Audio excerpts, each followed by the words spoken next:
Shirt show. All right, let's go. Shirt show! Talking shirt! Shirt show! Talking shirt! Shirt show!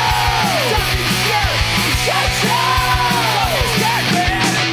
All right! Episode 55 of Shirt Show. We're talking with Steven from Campus Inc. in Illinois. Let's go!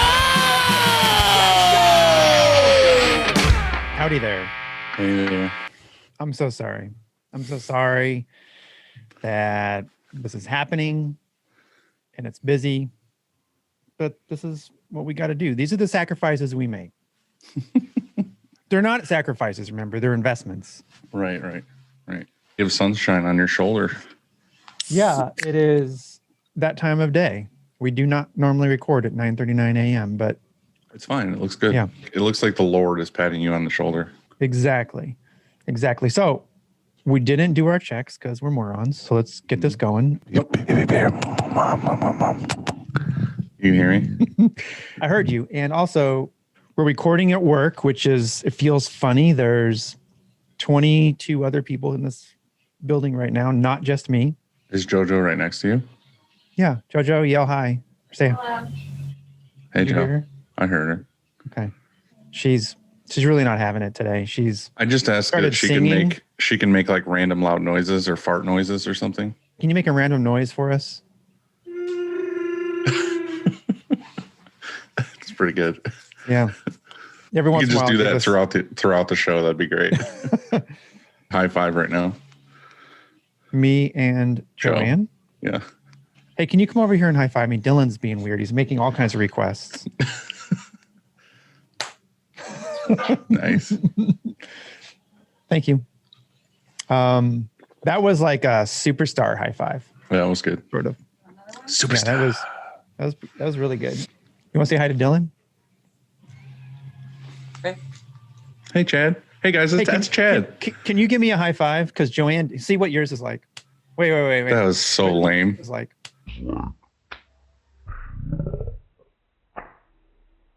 Wait. That was so lame. Joanne's was way better. Yeah, hers was far superior. When you watch this back, you're going to be embarrassed. Like you're going to be like, oh shit, like I didn't bring it. Ready? We should probably do our sponsors. Shit. We're fine. Okay, yeah. Who cares? Oh, I care. All right. No, I Let's do it.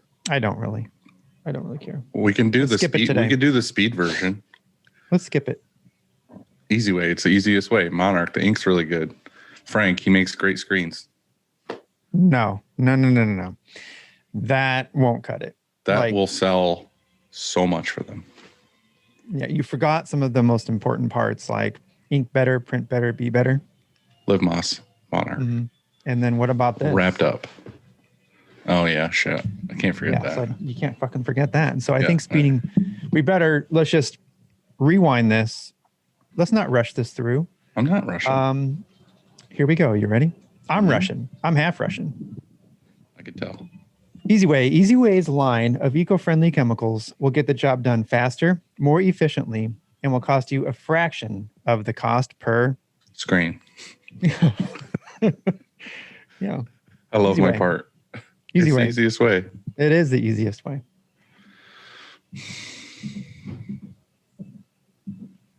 You ready? So many people are walking by my door right now, and I'm like just wondering if they're wanting to burst in here. Are they giving you the finger? My window's frosted, so probably. Ah. Ready? Swing it in, boy. Frank, I have something to tell you about Frank. I didn't ahead. know this. Maybe because I was paying attention so much to the fact that he stretches and restretches screens and he has emulsion and he has all that other shit, makes carts, does these things. You're not paying attention to me. No, my staff is You're done. texting me. So When you're keep done, going. when you're done. I'm good. Go ahead. I'm done. Go ahead. I'm listening. I'm paying attention. Nope. You have my full attention. No, I don't.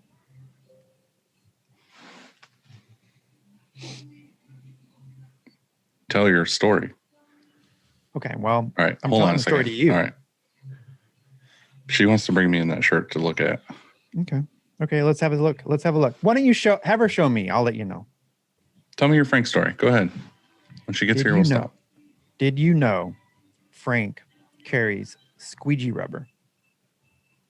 No. I didn't either. I was thinking you were going to say yeah, and then I was going to be the dummy. I was the doofus. You didn't know either? No. I didn't know. So, but I texted him. I said, Now hey, we dude, know. do you got squeegee rubber? He says, yes. So I ordered 3 rolls yesterday, 144 inches times 3. First roll, 62.90, 60. Second roll, Hey, guys, say hi to Andy. Single. Hey. We've done like 8 test runs, and part of it is just not. His hair looks kind of like shit, but that's kind of what it looks like. Hair. I see your problem. You're all But now serious. everything else Never seems seen to this look side of like you. It's lining up right. Just be like, hey, it's a blurry, shitty photo. Sorry, this is what it looks like. Get that mood lighting just right. Lower. Sexy. It's sexy now. Do I look sexy now? Andy doesn't care. Okay. All right. Bye, guys. Thanks. And when I need you, you're gone, like usual. Hey there. Hey, so I think we were on Frank. I told you that, hey, he has squeegee rubber, had no idea, and he has it. But don't forget, what he's known for is his dope ass frames. And so, Right, but you know what we should do is we've had this discussion a couple times now that we should make a universal squeegee rubber color for Same. durometer. So we should just have the way we can fix this is just have everybody order their rubber from Frank. That going forward, order all of your rubber from Frank. That way, mm-hmm. you stop ordering from everywhere else, and then eventually it's just going to be like, these are Frank's standard color squeegee rubber. Yeah. So you need Let's blow some it up for screens. Frank. You need some emulsion. You need some squeegee rubber. Then you need to call GSF, which stands for Graphic Screen Fashion.com. Or you can go to frank.com with 5 Fs. Oh, that is right. 5 Fs, RANK.com. Yep. Right. Okay, cool. Next we have Monarch, and they manufacture ink. We both use Vivid. We both use Vivid. And you know Right. what? I never have mixed so much fucking ink in my life. You know why? Because we avoided it before. We tried to not mix ink because it was hard. And we would either mix it here or I would order it in, and it was not very good. We didn't like the results. And so we tried workarounds, and we finally have a system that works. And so, Monarch, they have a really killer mixing system. Truth. So ink better, print better, be better. Live Moss. Monarch. Monarch. Oh, that was beautiful. That was beautiful. That's all we got. So I'm ready if you are. Bone ready. And, motherfucker. I was not born ready, by the way. Really? No, I wasn't. I was born and I wasn't ready. But maybe Steven was. Hello. How are we all doing this right now? Aren't we all fucking super slammed? Yes. But, look, it's Father's Day, and I'm a father. Dylan is a father, and Steven is... You got any news for us? My dog is at daycare tryouts today. Just as good. Yep. And if she does well, she gets accepted to daycare. So you're saying you're a father to your dog. Like that's your association with fatherhood is your dog. The dog is my child, I guess. It's basically the same thing. Yeah, it's close. Food and water. Take him outside to pee. It's the same thing I do. I mean, there's like a nanny cam on the dog right now at daycare. Super expensive. So how does she get accepted or rejected? I mean, what's the qualifications? How do you get into daycare? Doggy daycare. I'm not 100% sure, but if you're the Wicker Park Pet Club, there are some standards to get in. And she had to go for her tryout today. And if it goes well, I guess she doesn't harass other dogs and is well behaved, gets accepted. Why can't you just leave your dog at home? Well, because Carson is going back to work, and she's got to be at work from like 7 a.m. to 5 p.m. And it's easier to just drop her off at, like, in Chicago, there's just daycares right by all the train stations. Dylan, you remember his dog, right? You Yeah, can't I just leave that. That's a special dog. You don't leave it at home all day. Turn the TV on, get him some snacks. I don't think that's accepted in my family. Right. We got her in the middle of COVID, so I think the separation anxiety is probably more me and Carson than the dog. But it's going to be the first time where we're not all remote and flexible, so we're just trying to figure out and make sure we've got it covered. But the theft rate of dogs in Chicago is very high, so we're not doing the WAG or the Rover or any of that. It's going to be Doggy Daycare, I guess. Yeah, well, your dog is like our number one groupie. Like when we were there in Chicago, that dog went crazy more over me than Dylan. I always thought that Dylan would get more of the, like love, but that dog was jumping all over. I just looked like an alpha dog, though. Yeah, there was definitely some herd, like Dylan and her knew they were the same. We locked eyes, and I was like, I don't want no part of that. She peed when she met Andy. That happens. As most I get that do. a lot. I get that a lot. Which, like, half my shop when they came to visit ShirtCon peed too. So there's, I think it's reciprocating love. Yeah, didn't you weren't you responsible for spreading COVID? You were like a super spreader. Like that day you came down, the next day COVID hit. Correct. Pretty much. America. Correct. We started it in the labs here at Campus Inc. Makes sense. That's a terrible rumor to start.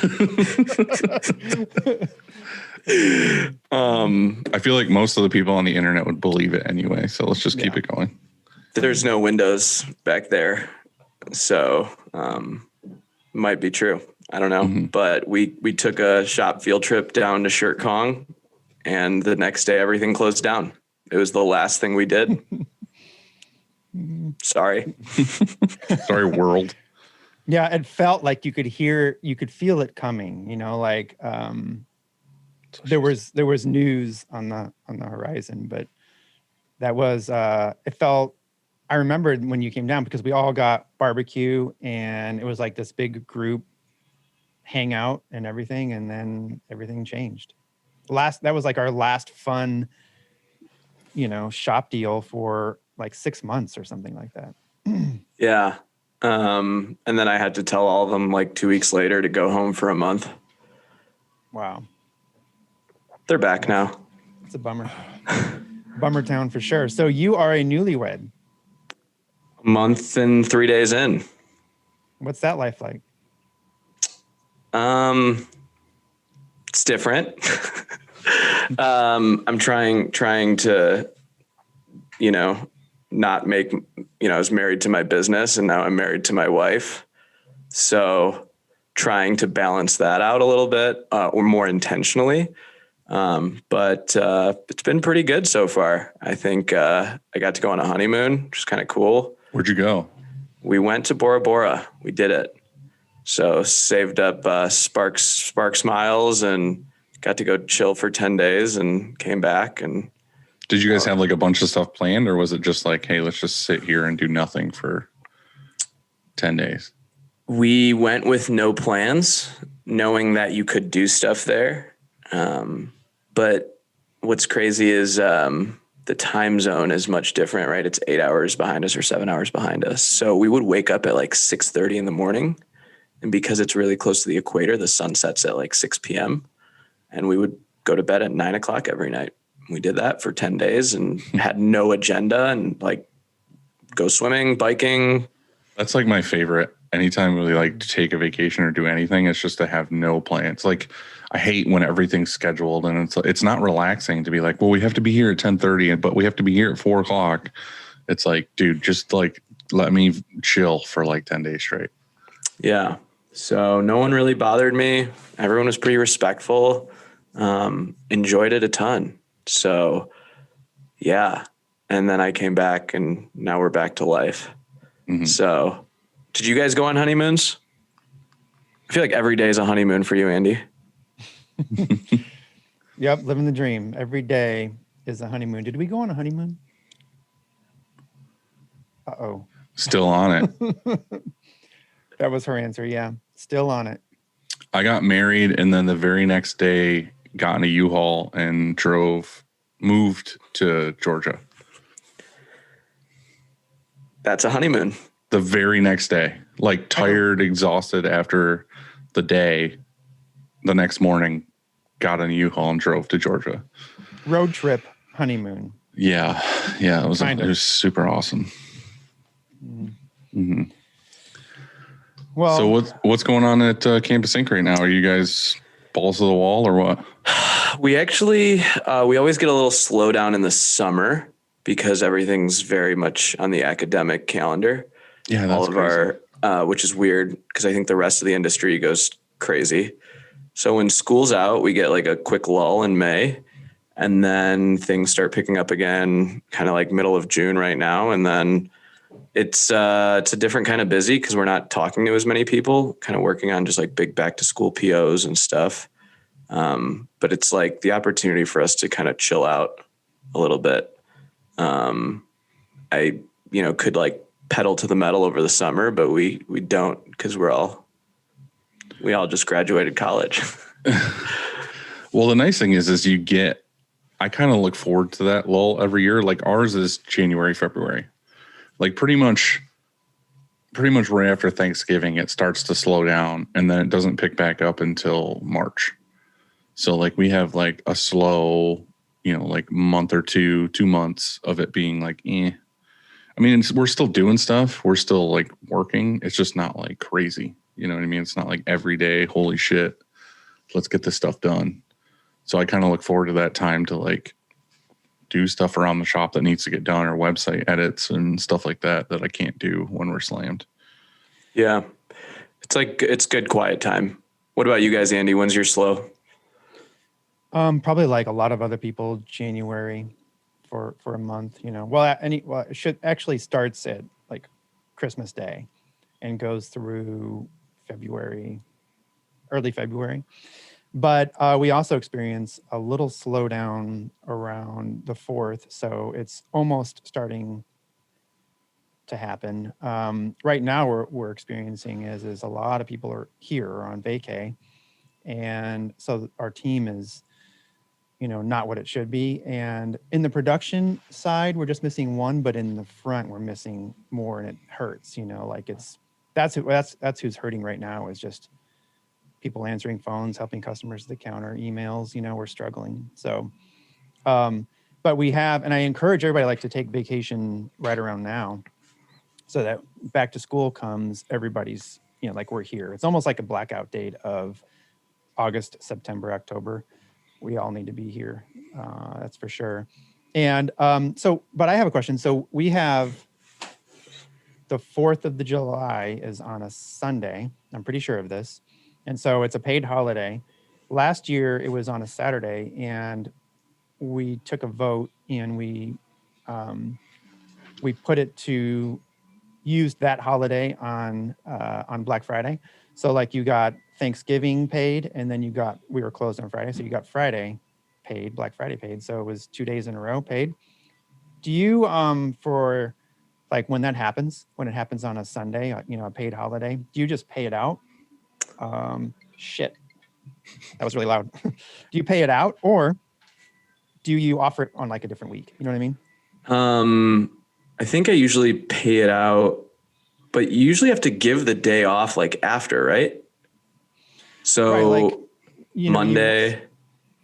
But I can't right now. Like we're so busy. I don't want to close for a day, and so I remember last year we put it to a vote. I was like, hey, option one, I guess there's three options. Option one, we close on Monday, the day after 4th of July, and you're paid for that. Option two, we just pay it, right? We don't take a day off. You just pay out the 8 hours. Nobody really likes that though. Option three, we use it on a different day. And we always like that Thanksgiving, because we just ran through our busy season and it's been nonstop. And here we are, it's Thanksgiving. You get Thursday, Friday paid, and then you get the weekend. So that worked out really well last time. Yeah, I usually follow the bank holidays pretty much to a T. So like, I think Monday is what's going to be off. And so that's the one I'll say it's off. I usually give off the day after Thanksgiving as well. I kind of have this policy that if I don't want to be there because I want to be with family that day, I also want to give it as a vacation day. Cause no one likes working the day after Thanksgiving. Mm-mm. It's the worst day to work. So I don't know. I've always said that day is off. And I've been pretty flexible about it, but as the company gets bigger, it's dangerous, obviously, to do. That day is off, but is it a paid day off? Yeah, I usually have paid it. I've usually always done Thursday and Friday. Cause it's a pet peeve of mine when people have to work on that day. It should just be a bank holiday or something. I don't know. I'm usually pretty lax about it. I'm not usually pretty strict about it. What sucks though is that's Black Friday and the next day is Small Business Saturday, and we're closed for that too. So it's like a lot of businesses are open on Black Friday and also a Small Business Saturday. Yeah, I hate like that Walmart opens like Thursday at 10 p.m. Just it irritates me. Yeah, that shouldn't be, right? Like just chill out with the family or whatever, like have the day off. I don't know. Should we protest, do you think? I don't know how much it'll. Yeah, it won't do anything. The crazies are crazy already. There's nothing. Have either of you ever gone out on Black Friday like that night? When I was like 16. No. I did it one time. Like Lindsay and her friends always go out on Black Friday, and I think it's just more of like to do it, not necessarily to go find deals. But I went once and I was like, fuck this. I'm never doing this ever again. This is horrible. I remember we went to Target for something, and I don't know how your guys' Target is. I don't know if they're all exactly the same, but like you go through the doors and the registers are on the right. And then there was like aisle, like if you keep going right, there's like aisle after aisle after aisle of like cosmetics and whatever, like all the way to the other end of the building. Like the checkout line, like S pattern through every single one of those aisles all the way to the other end of the building. That was the checkout line. And I was like, why? Like we literally had to wait in line to pay for like 2 hours. Yeah, no thanks. I wonder if it's that bad. Like when I was 16, I used to go to like Best Buy, like go to Thanksgiving, hang out with my friends, and then we'd go to Best Buy at like 3 a.m. and try to find something, whatever. I'd come back with junk. I wonder how it is now. Like I have no appetite to shop in stores on the busiest day of the year. Well, I think most of the sales that they offer in the store, they offer online. So it's like, why even bother going to the store? Like you can just buy the same bullshit TV you're going to buy at home. You know what we could do is create some marketing buzz, and like you could be open at Campus Inc. and Dylan and I will show up and fight over some shirt, like that you have on sale. Can we have like an actual fist fight on Black Friday? Right. Just we're fighting over like the last whatever shirt you have. Whatever's out of stock. It's a white Gildan 5000 medium. Yeah. Whatever you can't find in stock right now. Like what are stock issues right now in the world? I haven't checked recently. I haven't either. All the weird colors at Bella. Like, can you get black products anymore? There's a couple of weeks of that. I think, I know what it is. I think it's a Richardson hat. Yes, like the TT11 or what was it? 112. 112. Yeah. Mm-hmm. What's up, Richardson? Let's say you have some Richardson hats there, and Dylan and I are duking it out. It could work if you wanted to make the drive. How I'll just tell my customer they're out of stock. Yeah. How How are you all dealing with stock stuff? Is it just a common problem? Do you like tell your customers? Do you just, I feel like some people are making a huge deal out of it. Others are like, what do you guys do? Knowing you, Steven, you probably have like 35 bots that order everything for you with some kind of app that you custom wrote. Exactly. But isn't that irritating? Yeah. But I was waiting for when that joke was going to drop. I was like, it's 17 minutes. It's not a joke though. But I don't know. I still like print off invoices and order off the invoice. So when I like the packing slip, so when I do it and I'm ordering, if I get to a line item that just like there's no stock or it's low, I highlight it and then I give it back to the salesperson and say like contact the customer and see if we can do like an alternate, like if it was a Bella 3001, like see if we can use next level 3600 or something. For a while when COVID first started and like all the shortages were happening, I was just subbing things. I was like, well, this is close enough in my opinion, but we would always get that customer that would like order a Gildan, like whatever. It could have been a Gildan 2000 and we would have subbed it with like a Jersey 29M and they'd be like, Jersey's way shittier quality than this Gildan. I'm like, it's literally the exact same fucking shirt. Like it's the same shirt. And they're like, well, isn't it the same company even, I think? I don't know Jersey, but still it's like, it's the exact same boxy cut, like bullshit carded open end cotton shirt. Like it's the same, like relax. Have you ever thought about, this is interesting because I've like upgraded people. Like I upgraded someone to a 64,000 like Gildan because the 5,000, 2,000 wasn't in stock and they're like, I didn't want a soft shirt. Okay, fine. Even though you paid for more for, whatever. Yeah. Have you ever thought about just saying like, we're selling a soft style ring spun shirt and not even branding it? Like you want a standard tee, it's going to be Gildan, Jerseys, Hanes, whatever you can find. We used to do that. Like our old pricing chart used to just be like, more of like that basic tee model. So whenever they ordered, they just ordered the basic tee. They didn't order like Gildan, Jersey, Anvil. Because back then it was Anvil 779 and the Gildan 5000, the Jersey, what was it? What was the other one? It was, well, now it's the 29M. But we used to just, in Fruit of the Loom, like 5120 or whatever. It was like those 4 shirts, like anything that was cheapest or actually in stock, I would order from those 4 and the customer would just get whatever it was. And then the premium was like the 3600 or the Anvil 980 or the 3001. But we kind of stopped doing that because I feel like that was back when we were doing bands and bands really didn't give a shit. It was either a soft tee or like a basic tee. Like they didn't really care. But now I feel like we deal with so many customers that it's more high end and more specific. So my go-to shirt to like offer before anything, like if somebody comes to me and is just like, I want 100 shirts, I automatically quote them at like a Bella 3001 CBC. Like I don't really give them other options unless they ask for it. Because in my opinion, that's just like our favorite shirt to print on. It's the most consistent results with inks and everything else. So if they don't ask, then that's what we go with. Yeah, For that's us, what's up. Yeah, what do you guys do, Andy? I was going to say for us, we, if we go to quote something, we ask if they want a basic tee or a premium tee.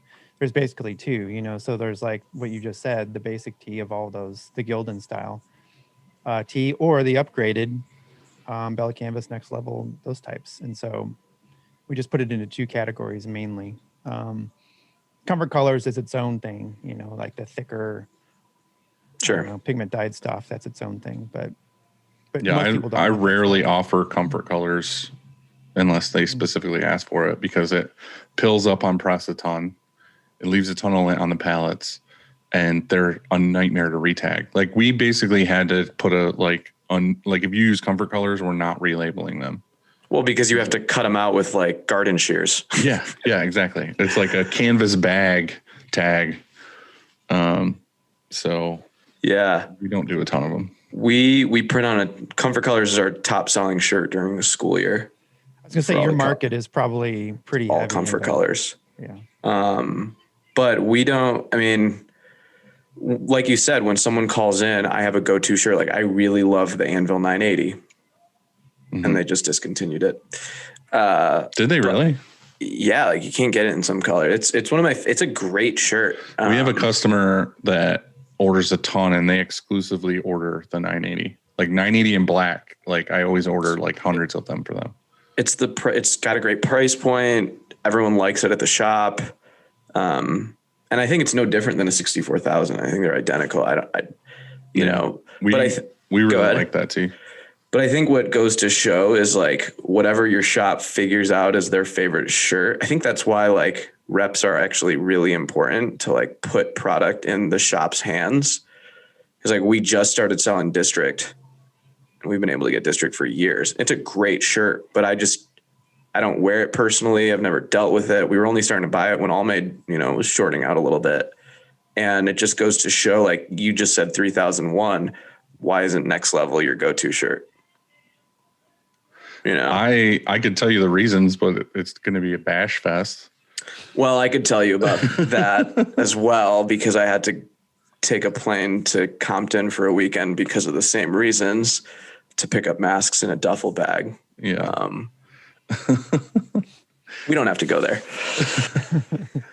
Well, I mean, me and Andy know you, but for the people that don't, I guess, like, can you kind of rewind, and how did you get into the print industry? Oh, are we recording? I thought this. No, this is just, if we weren't recording and I have so much shit to do, I'd be so pissed.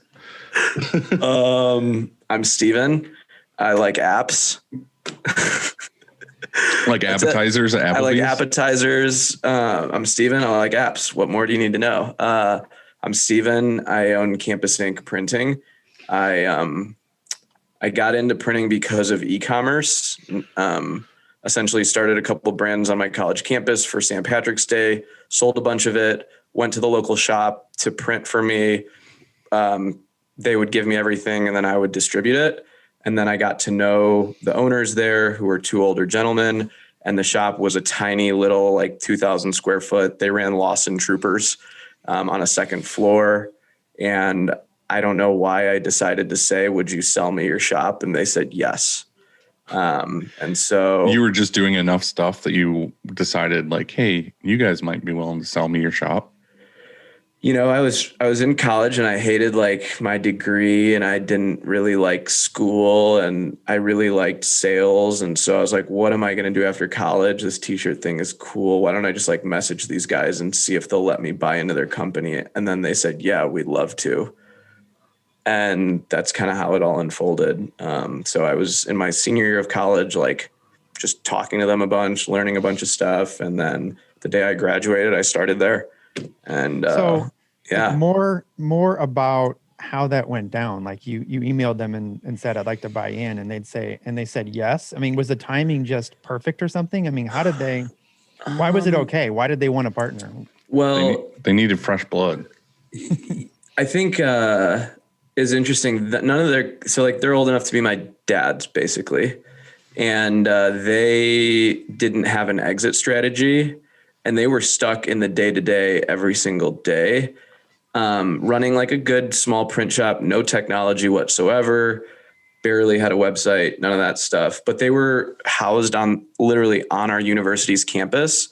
And we had been in that same location since the 40s, where like my old business partner's grandfather started it and has passed it down in the family. And his kids didn't want anything to do with it. And when I did my first St. Patrick's Day order, I like wrote them a card and was like, maybe someday like we could be in business together. And they held on to it.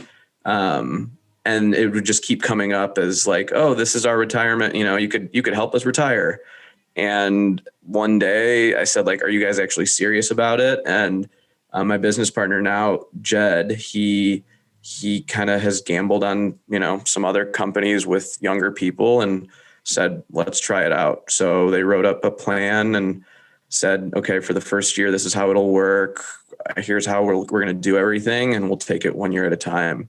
So it was definitely weird. Like there was nothing normal about it. It was weird to talk about. I had two business partners twice my age. We didn't know each other very well. Like it was like being in a brand new relationship. That plan that you wrote up, did it go as planned?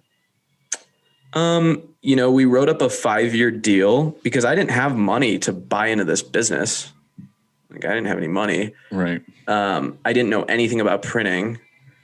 And if I had tried to learn, I probably would have failed, like trying to print with like Speedball. And like, I probably did not have the grit to do that the same way you guys have learned.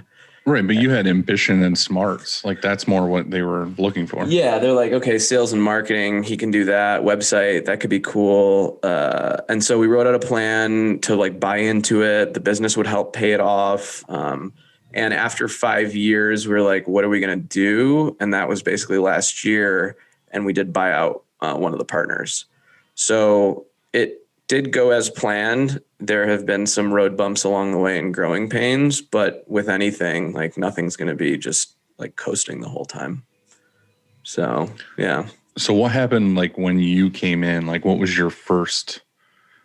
Because I know, like, when I first started this company, I kind of like had some knowledge from beforehand that I kind of hit the ground running. Like, what did you do on like your first day where you're just like, I guess I'll get working on a website? Or yeah, just like exactly that.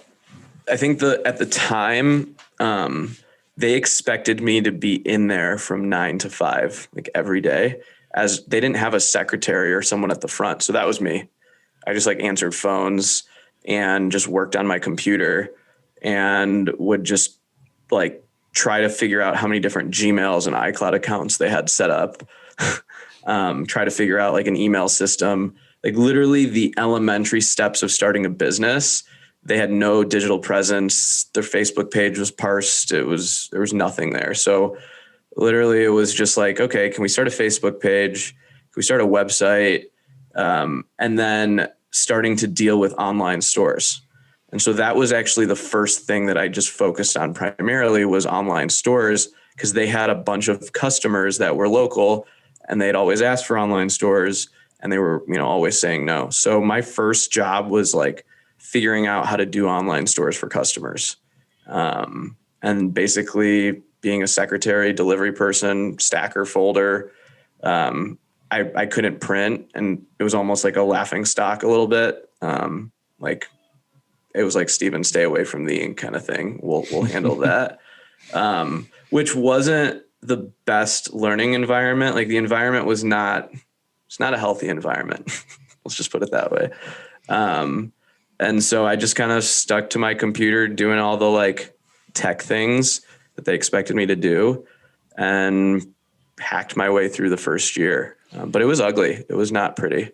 I mean, it sounds like a along. good fit, like that you had strengths and weaknesses and they had strengths and weaknesses. I think with that, probably what they were doing was working well once upon a time, and the world, progressed, and it sounds like they didn't.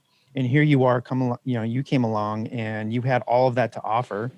But it's difficult, I think, to be in marketing and sales and not understand printing. You almost need to know the basics anyway. Yeah, you don't have to be the best, like the best printer in the world, but so we hired a new customer service specialist. She starts on July 6th.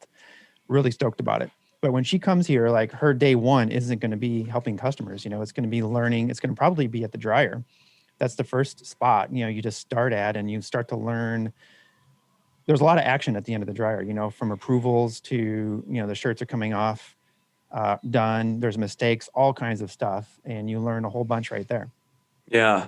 My point is like, you should have, it seems like anyway, you should have got ink on yourself. You know what I mean? So what I would do, so this is kind of the breakup story started early, because one of my business partners, I would go to his house after hours and he would teach me how to digitize, use the laser. He used Corel, and so I would watch him.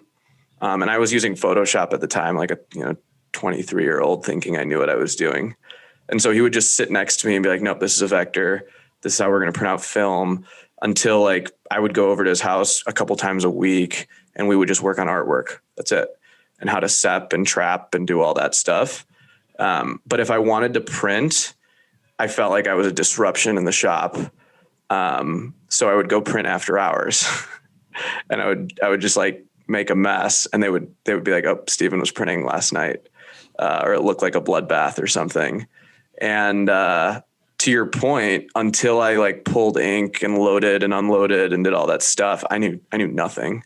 But one of my business partners was really, really adamant about like, you're going to sit next to me and learn this. And that's why we're still in business together today. He's twice my age and he's not the best at technology, but we just jive so well because he'll like take my hand and show me stuff, you know? And he's not afraid to let me mess up, which I appreciate. Which is kind of what we believe in Campus Inc. Like we try to do that with our students, you know? So yeah, I think it's so important for, any employee to like get their hands super dirty for a couple of days. Do you guys like, is that just a thing? Do you like, cause Andy, don't you guys have like a schedule for your employees, like apprenticeship or something like that? Or is that just for printers? Oh yeah. So there is sort of an apprenticeship for like to get certified as a press assistant or a press operator, that kind of stuff. You're right. But I don't really have a schedule for customer service. You know who just sent me one is Max from Family Industries. I don't know. He has an incredibly, like this incredible detailed, progressive like chart. And I don't know, I'm excited to kind of try and implement that this time. For the customer service one? Yeah, right. Yeah, for the customer service. Like a job description, not just, you know, because I was chatting with him about how can I get further removed from operations, you know, like just the day-to-day, making the trains run on time kind of thing. And because he's done that, I think successfully. And how do you get there? It's really, really hard. A lot of people just say, well, Andy, you know, hire somebody to do what you do. But, or, you know, find somebody within your company that can do it. And I've tried, and I think I've put people in place to do a lot of the stuff, and I'm pretty good at delegating a lot of the things, but it just kind of like, I mean, Dylan knows, like Dylan's making screens this morning, you know how it goes. Like, it's just, that's kind of what ends up happening. Somebody is either too many people on vacation or you're too busy. All these things, sort of things happen, and you have to go and support those spots in the shop. And I do a terrible job at making it so that I can not be here. I have to be here. I got up and I was here before 6 o'clock, 5 something this morning, and I was sending screens through the Ecotext. I mean, it's your job description. We talked about that yesterday. You're right. It is true. Yeah. It is part of my job. You applied for that role. What wasn't it? Founder, CEO, screen guy. Yeah. And I like that. Really. Trash. I don't, trash. You forgot about trash. I did. I need to add that. And bird shit cleaner. But it's true. I mean, we wear a lot of hats as a business, like as a small business owner. And I think one of the hardest things to do is to find a way that you don't have to be there. And I don't mean like, don't be there for like a week's vacation in Florida or Bora Bora or whatever, 2 weeks in Bora Bora, because I can pull that off. I just mean like on a real daily basis, how do you move yourself further from the shop anyway? And I think that's a real challenge. Yeah. I think that like I've kind of done a lot of that where I don't necessarily want to work myself out to where I could be like, oh, well, I could just stay home and you guys could just call me if there's a problem. Like, I don't want that. I just wanted to get out of the role of like, when you start a company, you're wearing all the hats and your hands in every department and you're constantly having to like do everything. I more wanted to, I've done almost everything, you know what I mean? And what I decided I liked the best out of our company was, seeing the prints and whatever, but it's also like, I wanted to be more into marketing. Like, marketing is where I feel like I am best at, not necessarily getting back to people with emails. That's more customer service now, all that stuff. I just more want to do like the fun art, contacting like bigger customers that I want to deal with and just making the company run. Like, I feel like that's what I want to do. Like the day-to-day, like customer coming in, placing an order, going to press, screens, everything. Like, I don't want that to be on my plate. I want it to be part of my staff. Like, yeah, if there's an issue, you can come to me and I'll try to help you figure it out. But like, I want to be able to sit in my office and just have my own projects all day long that I want to work on. Right now I'm doing screens because I need to hire a screen guy because someone left, but that's your job as an owner, is to fill into the spots that are needed until you can fill it back up again. Yeah. Have you guys read The E-Myth Revisited? It's about, somebody just mentioned that. I think they did. yeah, But- you guys, yeah, it's about someone takes over their grandma's blueberry shop and they get so engulfed in making pies and forget about the actual running of the business and stuff like that. Pretty good book. It's interesting because I'm not a good printer. I can hop on press and help and pull and reclaim, but I actually live in Chicago with Carson, but I also have the shop in Central Illinois, and that's 2 hours away. And so you're kind of asking about life planning, and part of life planning is figuring out how to be down here for 2 to 3 days a week and then go back up to Chicago. Because of her work and stuff like that, we're not going to live in Central Illinois. And a lot of it has been A, trust, but B, not taking the brunt of the responsibility and putting it on someone else and completely not caring. Like, it sounds really bad, but if you don't trust someone wholeheartedly to do it and they know that there's no other option, then they just have to assume it. Right. So there's just this assumption that we don't know what days Stephen will be in Champaign. I will be there this week sometime, but it might not be Monday morning. It might be Tuesday, Wednesday, Thursday, or Thursday, Friday, or whatever. And kind of setting that, I don't think anyone ever challenges and says, is Stephen working or not? Like, you know, I'm always working, I'm always online, whatever. But it's giving someone else the wholehearted trust that if screens need to get done, you have to stay late and do them because I'm not going to be here. Mm-hmm. And I think that's a really hard thing to do. I was talking to a coach that I have, and I was like, sometimes I feel guilty. Like, do you ever feel guilt if you don't come into the shop? I don't know. Yeah. I feel guilty right now doing this and not being out. Like, I have shit to do. Like, it's not shit to do, like, in my own agenda. Like, I feel like if I'm not doing, like, right now, my job in the screen, like, in the darkroom, like, I feel like even though I know I'm ahead enough and they should have enough screens, I just feel like if there's an issue, I'm not in there right now doing that thing. So, like, I kind of feel a little bit guilty, but I know I'm okay. But I feel like the hardest part of all this is just, like, the hardest part for a lot of people is that you just need to be honest with yourself and be like, I suck at this this couple things. Like, I know right now, like, I have family members that email me or whatever, and like, I want to place an order for shirts. Like, I send them to Sarah because I'm like, if you come to me, it's going to be like a week and a half before I can respond to your email. Like, I am just not good at responding to people fast because I have other things I need to get done first.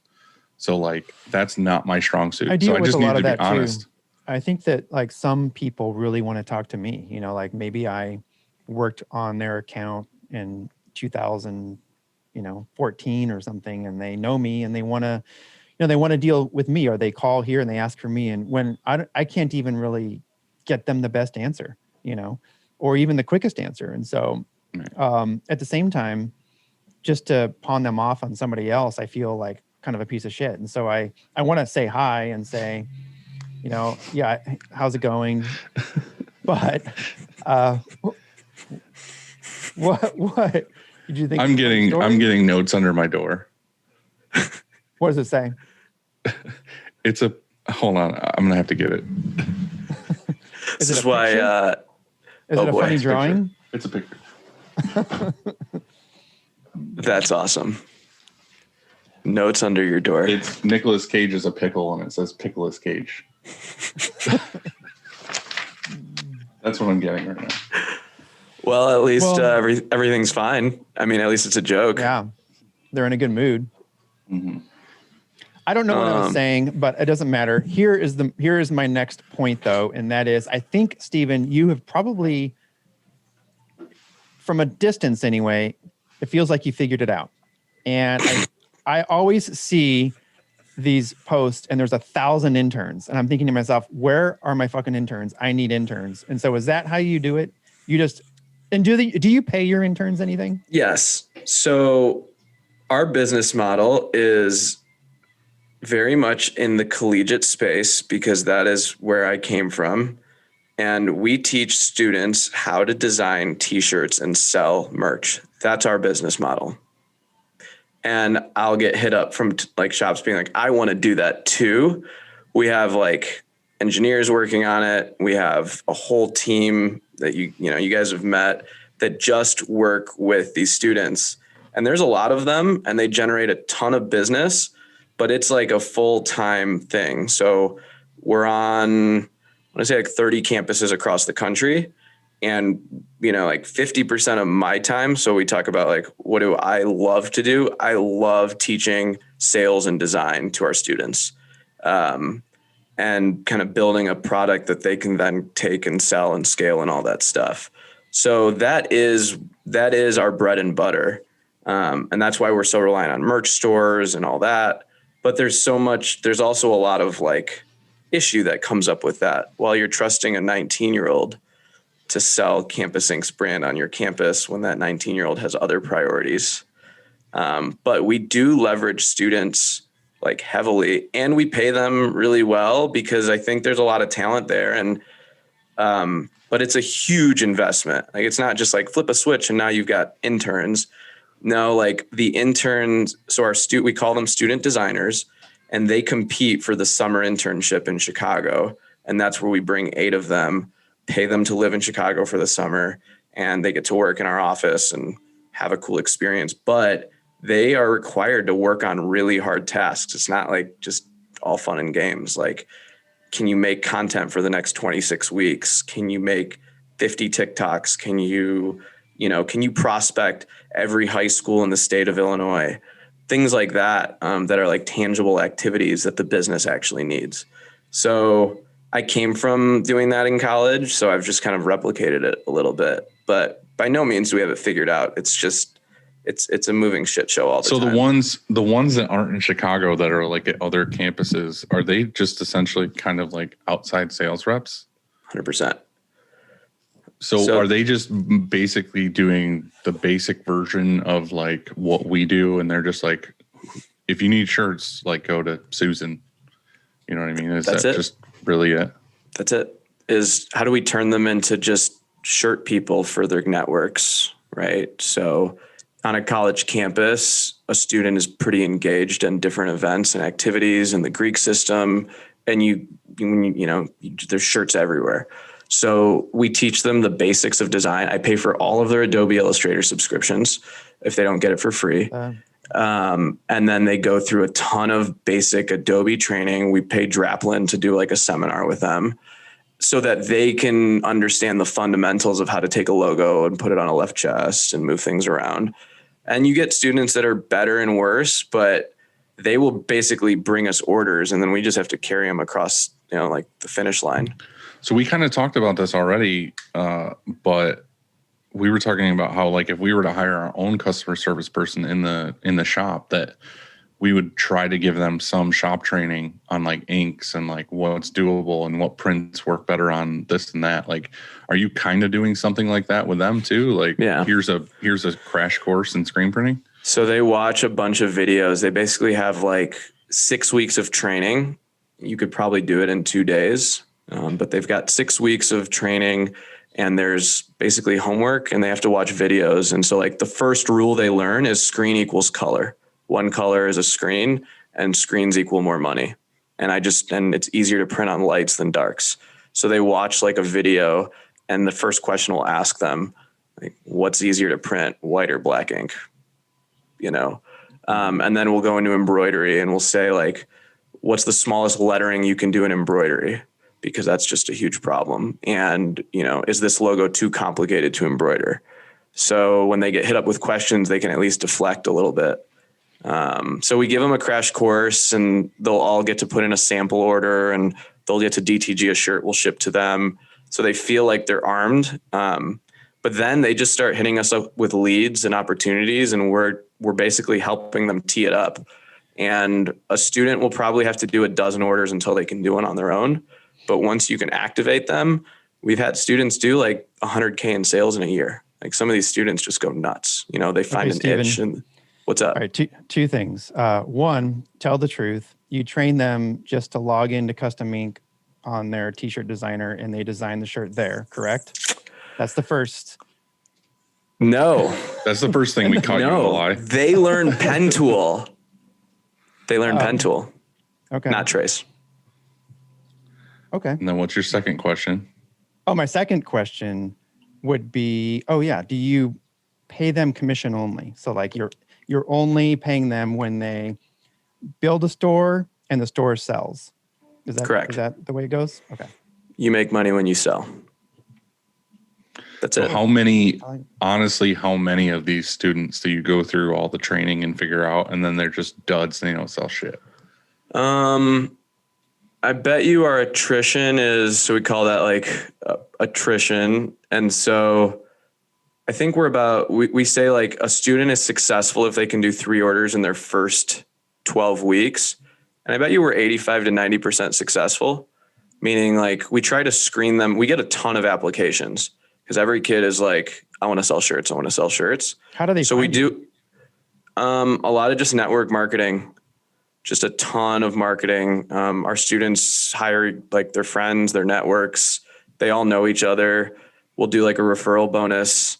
So right now we're in a recruiting sprint. So, you know, because it's back to school, we're going to try and hire another like 50 to 100 students in the next month.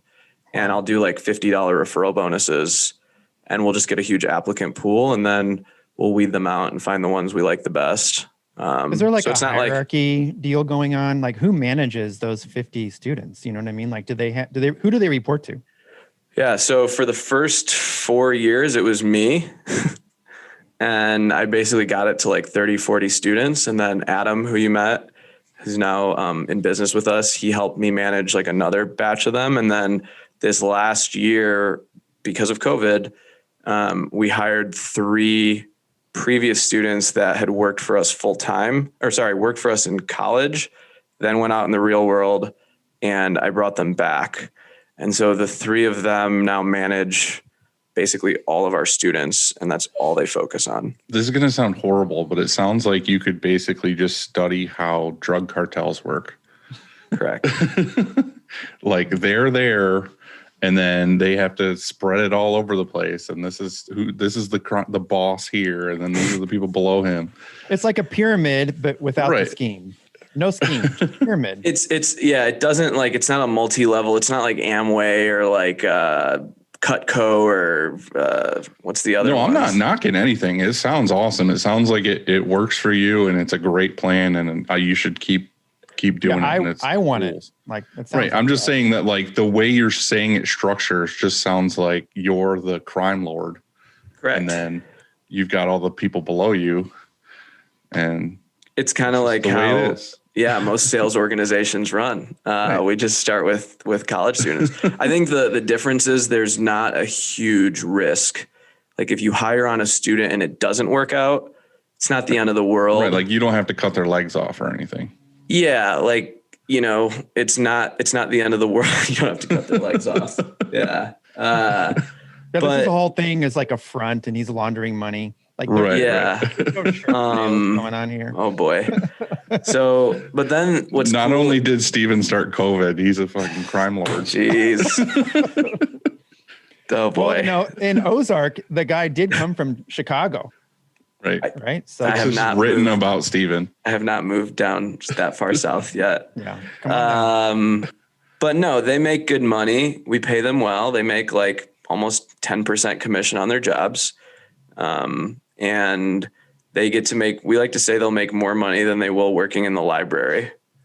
I really like it. and- Like you said, it's super low risk, right? Because you can hire somebody. If they suck, they're not producing, they're not building any stores, they're not making any money. You're not paying them. You know what I mean? Well, the So- commission, it's just the best part of commission. You know what I mean? Like if you don't sell anything, you don't make anything. Yeah. And I've just always figured like when we tried it a couple times years ago, like hiring an outside sales rep and you say commission only, I just feel like realistically it takes a certain amount of time before they build up any customer base. So like, I feel like within the first like month or two, they get discouraged because they're not making any sales. Yeah, but with students, just like, it's screw it, a I'm not different doing it story, right? Like they're at college, they're full-time students, and so they have that, and this is their side hustle, and Right. some of them probably are really good at it, and you recognize that, and I bet you want them, to come to work for you after college full time. Yeah, and I think we like to say like our we call them our directors that manage the student is like, can you show them a successful order and put money into their bank accounts? And if you can do that very quickly, they'll be like, wait a second, I just made $200. I would have had to do 4 shifts at, Right. Quiznos to make that money. I can do that again. So a lot of times we say like, you have to show them success and put money into their bank accounts and like let them feel what that means to make commission, and then they get the bug. But if you don't put the bug in for them, they could go months and not make anything, and they kind of fizzle out. So it's a lot of hand holding for the first like 60 days. But it's got its ups and downs. You deal with all the same problems as you would. Yeah, but sometimes. you're the perfect dude. Like, the first time I met you was at Print Hustlers 2018. Long I don't time know. ago. Love was in the air. Well, it was. And the reason why is because there was like this breakout session, and yours was how to speak to millennials. And that's the one I went to, and we didn't know each other. And so I sat in on that, and it was awesome. And so, Thanks. I don't know if you're a millennial, but probably close. Am I? I don't know, but you I'm know 20. how to speak to them. 29. So I feel old now. That's the crazy part. Now they're younger ones, and I can't, I can't, I don't know what Generation Y. I don't know. Time is a construct, Andy. Yeah, but That's right, Dylan. I don't know. You have to be patient with them. You have to gamify it a little bit. But I've heard some of our students compare it to like some of our students will drive for Grubhub, and they'll be like, it's kind of the same thing. I sign up on the app. I have to go out and get in my car and do it. When I do it, I make money. When I don't do it, I don't make money. But that's our model, and that's what we've seen has worked. And there's cool like effects of it. A lot of these students, parents, companies will start ordering from us. We're able to do a lot of merch stores and things like that. But it is a completely different, it makes us less of a printing company and more of a marketing and recruiting and, like agency, My biggest question is, what do you guys do with the fact of like licensing, like for the schools and the like fraternity stuff, like the Greek letters? So Greek licensing is my highest paid employee. We pay them a ton of money, and we are licensed with every fraternity and sorority, and they take a large sum of money. Mm-hmm. And that's just the tax you pay to serve that market. So is it like, because we print for a college here in St. Louis, and what we have to do is it's called like quarterly reporting, royalty reporting. You probably have to log in and I guess every quarter and report and pay. We can invoices you automatically and you can pay. Is that kind of the same thing with the Greek? Yes. And it's intense. Well, some of those, don't they require like a sample or like photo samples? Or We went through you have that. to do that with everything? Every design, every product, everything. I mean, yeah, there's 2 stages. Like there's to be able to get the license, you have to submit, right, and get approved. And then you pay an annual, fee for renewal. But every single design that comes through here that's for this college has to go off to, it's called like SMA approvals or whatever. Mm-hmm. Because it has to you have to use their approved colors or font or all this kind of stuff. You know what I mean? And so we send, but it's not, we've gotten used to it. It's not such a hassle. We just send it for approval instead of sending it to a customer, you send it there. Right. There was a university that's near us that we signed up for the licensing once. And I don't know, we were just trying it out because I like just trying things out all the time to just, educate myself on like how that market works. And yeah, it was just like we paid the licensing. It was like a couple grand a year. And then, yeah, it just seemed like we were just on a list at that point. We weren't like the printer for the school. It was like, all right, you're on a list of like 30 printers. And like, if you get picked for whatever project, then you have to get it approved and all this other stuff. So you guys are doing that daily then? Yeah. I mean, we're on their portal several times a day submitting designs. And they're very specific. Like the shirt color has to be exact. If you submit a comfort color, it needs to be chambray and not light blue. I mean, they're very strict about it. For the right reasons, I guess. They're, dealing with college kids trying to put beer logos on shirts and ripping off Patagonia. And so they're in a position to protect the marks of these clients. And so we know them very, very well, and it's just part of the business, and you have to build that into your cost. Do you have a department that just does that? There's two people that just deal with licensing and approvals. And you can't even get a merch store up and out until it is approved. And you could get fined super heavily. You get audited, the stickers, everything. And there's, the competition we deal with, we'll get students that say, well, this other print shop can print it for us. And I kind of have to say, like, sorry, we have to play by the rules of the industry that we're in. And I've seen the cease and desist letters go out, and there's internal reporting to deal with that. It sucks, but it's just part of it. You just want to be careful, because I've seen some shops get hit pretty hard. Yeah. Have you guys had any speed bumps with anything like that?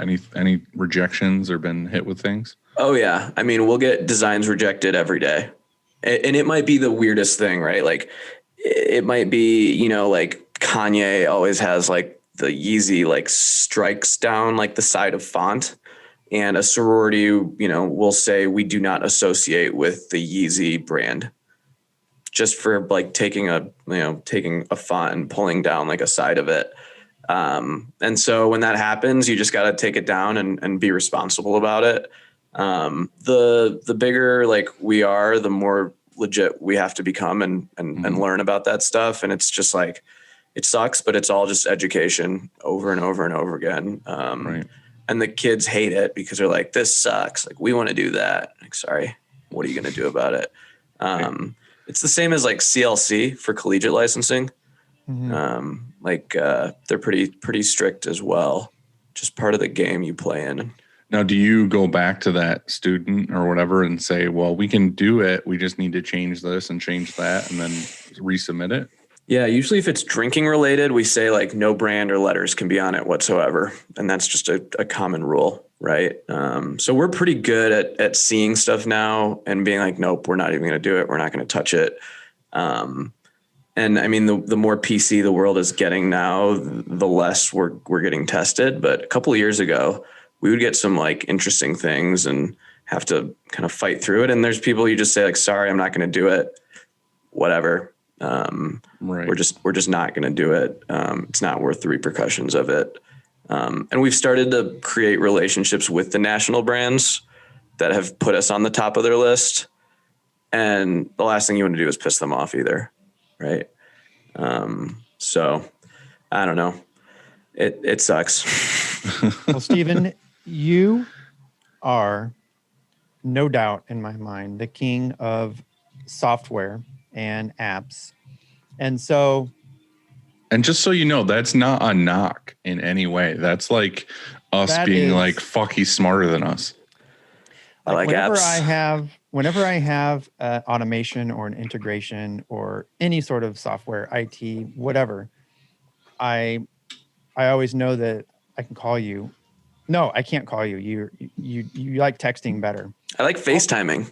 I found out. Oh, that's the worst. Yeah, isn't it? Like, but he actually posted a poll because he FaceTimed me and he said, "Is Andy going to answer?" Yes, I think it's great. I think FaceTime is great. This is FaceTime. I feel like it's the worst because anytime anybody wants to FaceTime me, it's always like that undershot of like the chin, and it's just like, "Hey, what's up?" And it's just like, I don't know.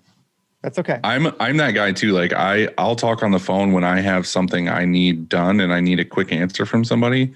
But if it's just like quick chit chat, I would way rather just do text. Like I will never FaceTime anybody. Well, I don't know if king's the right word, but he is a guru. He is a, what do you like to call yourself as far as this app kind of person? I like apps. I don't know what to tell you. I like apps, appetizers and applications. Like boneless wings and I like mozzarella boneless wings. sticks. Yeah. Like Well, boneless wings. My question to you is going to be, what is your favorite app right now? Like, what is that I wouldn't know about? Like, what or what's your favorite Zap or whatever? You know what I mean? I got a part 2 to this question. Oh boy. And I guess Dylan has a part 2. But what is like? What should I get? Like right now, should I end this Zoom call and go get? Oh man, that's a good question. Really into Notion right now. Notion. No idea. Never heard. Notion is a note-taking tool. So in your shop, if you wanted to write out a procedure or write out a rule, how would you do it? I would probably compose the email. I would compose it in an email, most likely. I would In an probably email?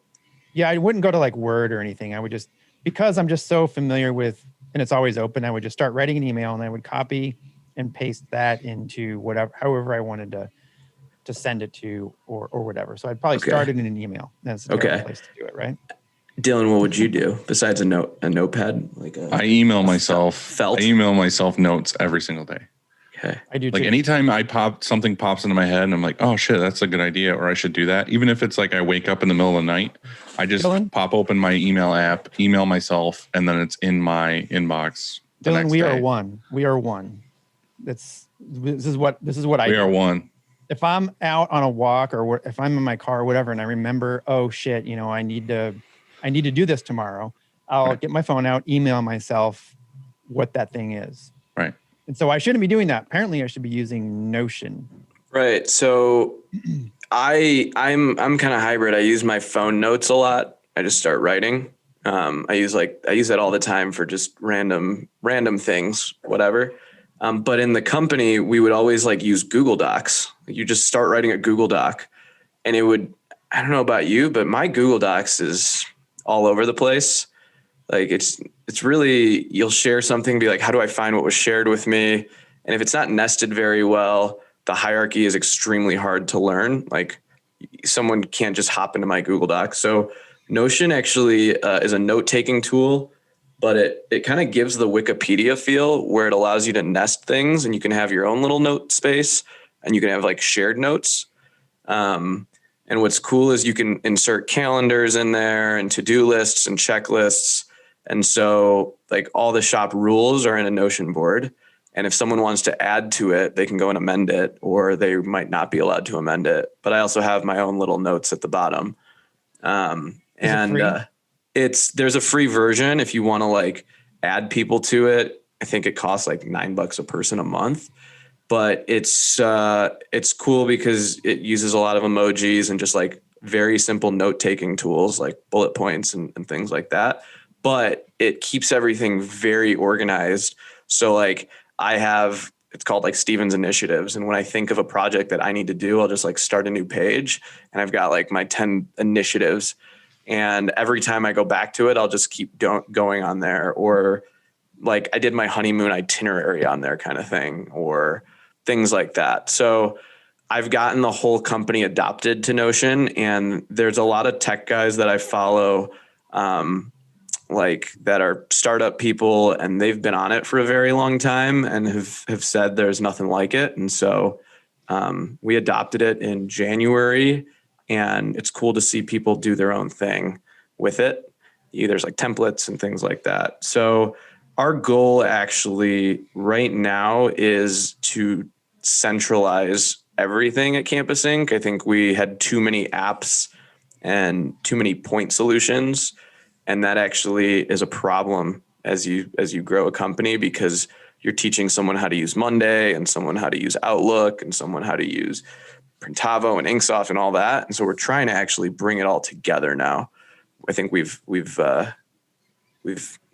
stretched ourselves too thin, but Notion is my app. So the part 2 to that is it doesn't necessarily have to be an app, but kind of software or something. What are your top like 3 or 4 that you recommend that run your business or that you use on a day-to-day? Yeah. So we use Printavo to run our shop. We do stores with Printavo merch, done stores with Inksoft, done stores with Shopify, just depending on what the client needs. I use Front for all my emails because it allows you to kind of use your whole team to collaborate on inbox. We use Slack very, very heavily. So that's like our just chat with the whole shop and everyone in the company. We use Monday for production scheduling and Notion for all our notes. And that's it. Those are like our big ones. What about you guys? Sticky pads. Can I download that on the App Store? Yeah. Okay. You just go to Target and you buy a 6-pack. We use Google for almost everything. Like Google Drive has all of our artwork, all of our files. We use the calendar for our scheduling, and our Google Calendar is like when I went through and did like the Printavo thing with Matt, like it's almost identical as far as like how we color code things on the schedule, how it's done. And then I just used FreshBooks for invoices. So like I said, with me, if I have a note for anybody in the shop, if I need them to do something or take care of something, it's the same. Like I said, I just email them. And everyone here I've kind of taught, I mean, everyone does it their own way, but like for me, I'm very against having an inbox that's like 150 emails or just like it's 1,000 emails deep. Like literally every day my email inbox is my checklist for the day. Like literally my son yesterday asked me if I could call somebody to figure something out for his Xbox or whatever. And I was like, email me. Like he's 11.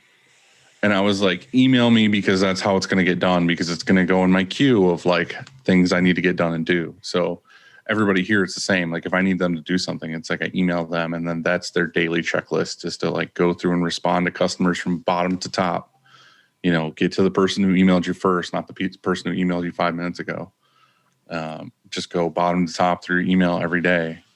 So that's kind of worked for us forever. That's why I said like people knocked on like our system, but like it's very efficient. Everyone here knows what they're doing, but there are things like that we're lacking on that are, you know, could give you problems. Like I said, when I get a payment in, I was just writing at the end of the day, I would go through and write all the payments that came in on the sticky note and give that to Chris to add to the schedule. Like, yeah, that sucks. And like shit can go wrong. But that's where like Printavo came in and was like helpful with, was like when a payment came in, it automatically added to the schedule. Like there's no me writing shit down and handing it off.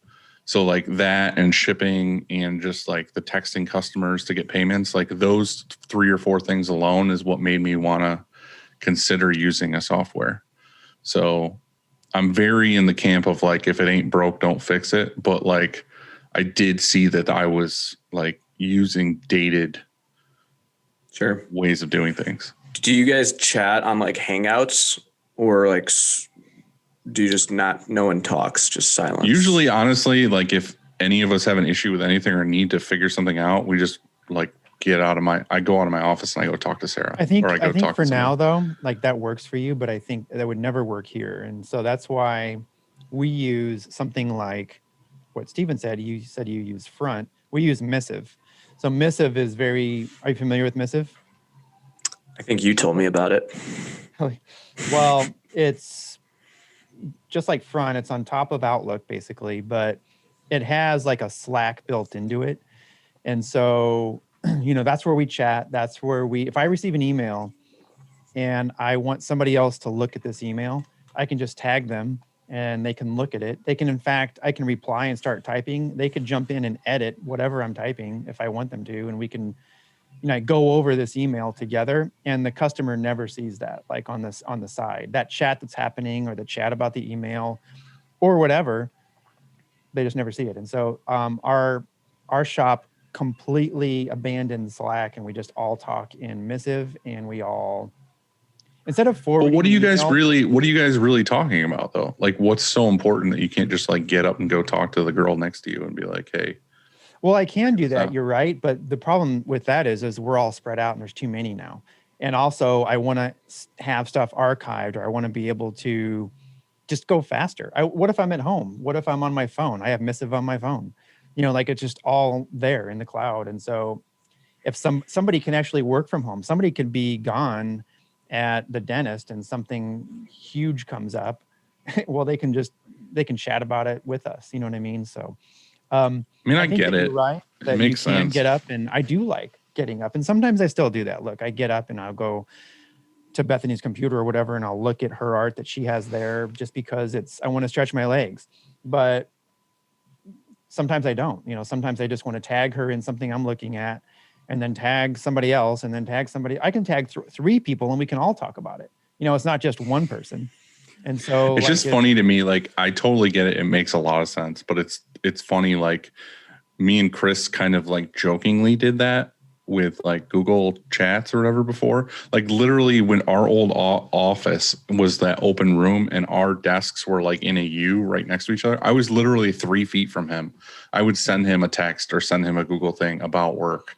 And it's like, all I had to literally do was open my mouth and look at him and be like, hey, this is this thing. But no, it's like that like connection issue. And it's like, hey, can you do this thing? And I'm literally fucking a foot from you. That I don't know. Like, it makes sense if you have like 50 employees and you're like, I can't just be running around talking to everybody all day. I think it feels, it also works because sometimes people are out at lunch, or sometimes people are, Right. Where are they? Or they're busy. I don't want to interrupt them. And so I just, instead of walking up to Nathan's desk and interrupting whatever he's doing, I tag him. He can look at it 15 minutes from now. Mhm. And I feel like it's more productive. I really love it. I fell in love with Missive for sure. It's really helped our shop. Yeah. Go ahead.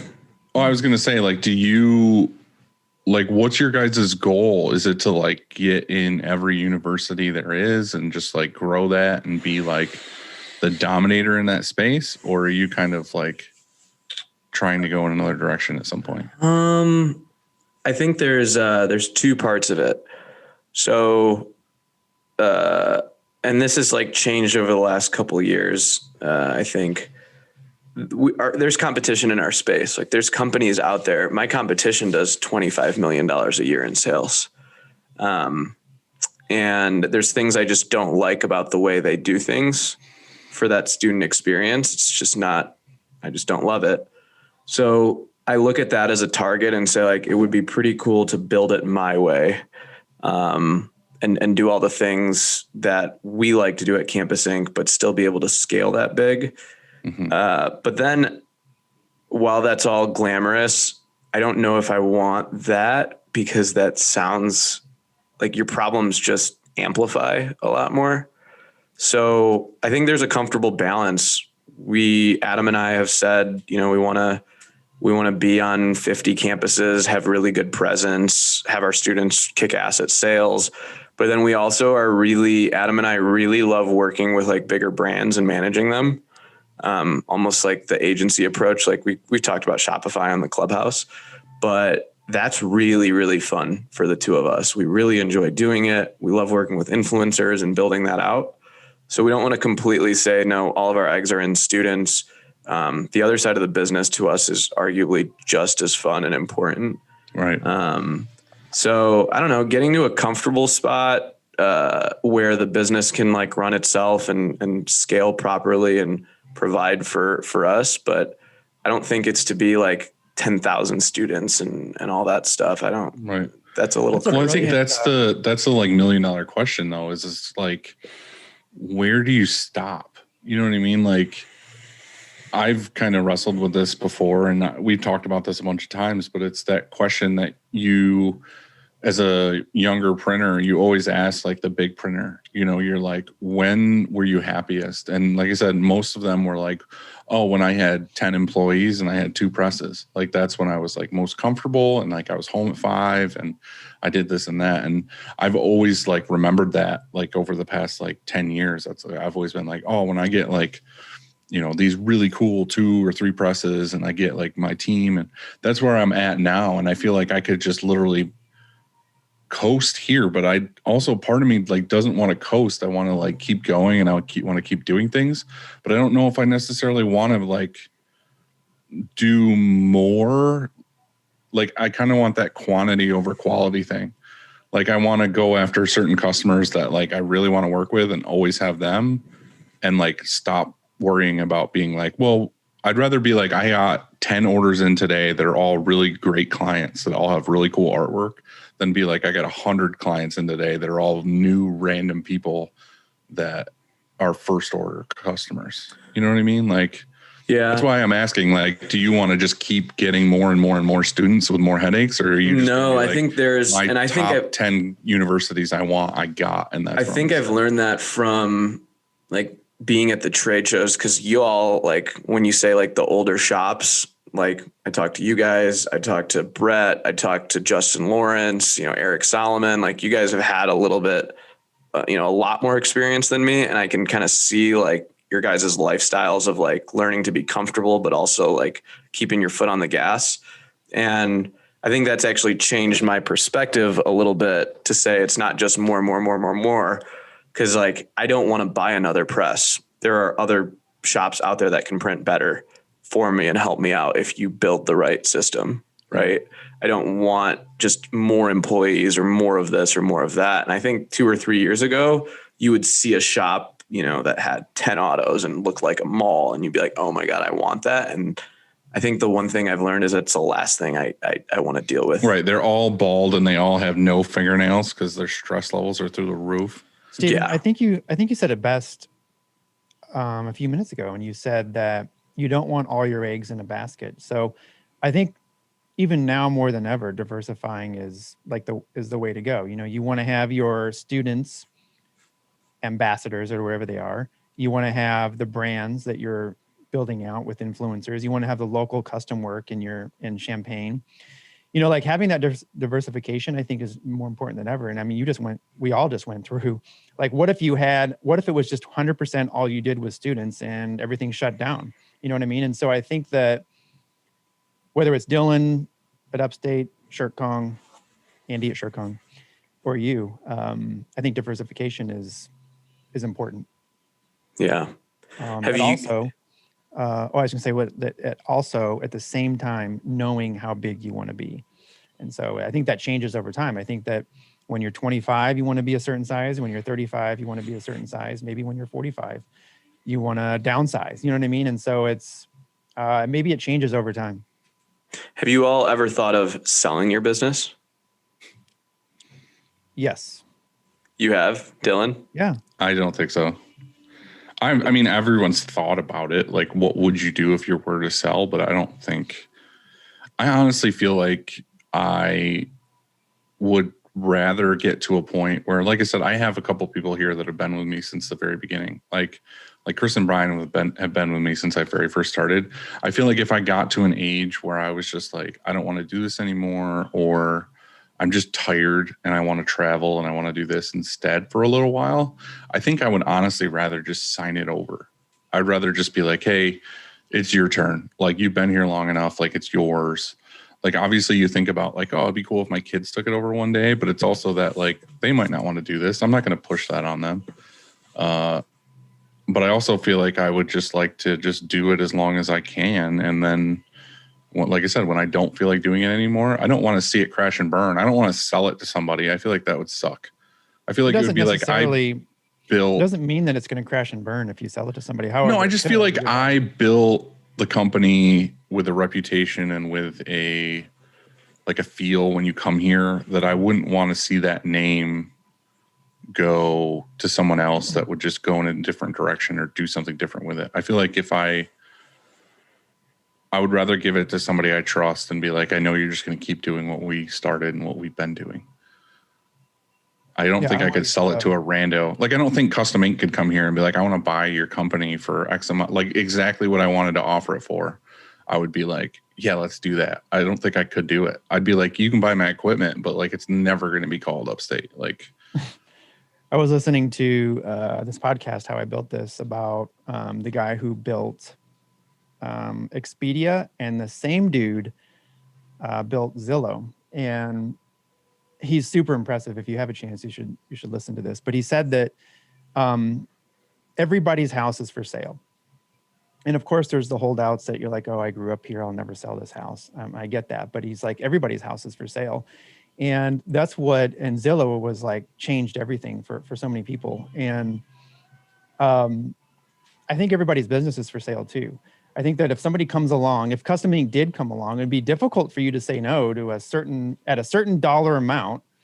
You could walk away and you could do whatever you wanted. And so I think that I think that it's something to consider, because, but that's just it. Like, it depends on where you are in your life, and you're a young man, you got lots of years left, and you'll probably, your position's going to change slightly when you hit 50, and so you start thinking about other things. And so, I don't know. I think that, that it's really tough. I've heard, and maybe I said this on a couple episodes ago, but I've heard that the first generation builds the business, second generation spends the money, third generation destroys the business. And so it's most of the time. And so it's very difficult to hand down to your kids. Like you said, I don't want to do that. I don't want to just say, hey, son, this is yours, but because he didn't build it. And so it'll feel different. Instead, I think there's probably either, like you said, there's somebody in your shop that maybe would want it, and you could hand it over and say, here are the keys, and go for it.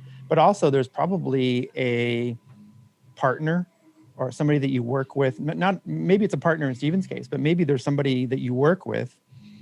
Like a contractor, for example, like that you work with, or a brand that you work with that would make a lot of sense. Like financially, logistically, like maybe one of our contractors could say, look, we want to buy you. We get all of your whole team, and we get like control of our production, in an instant.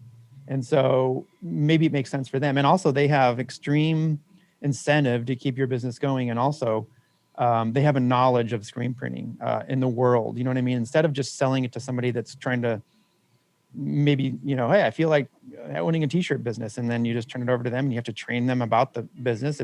That's pretty tough. That takes years to learn. And so I don't know. I think there's somebody out there, and I thought also that you were going to fucking go to Florida with me on the beach and sell t-shirts. I could still do that and have this.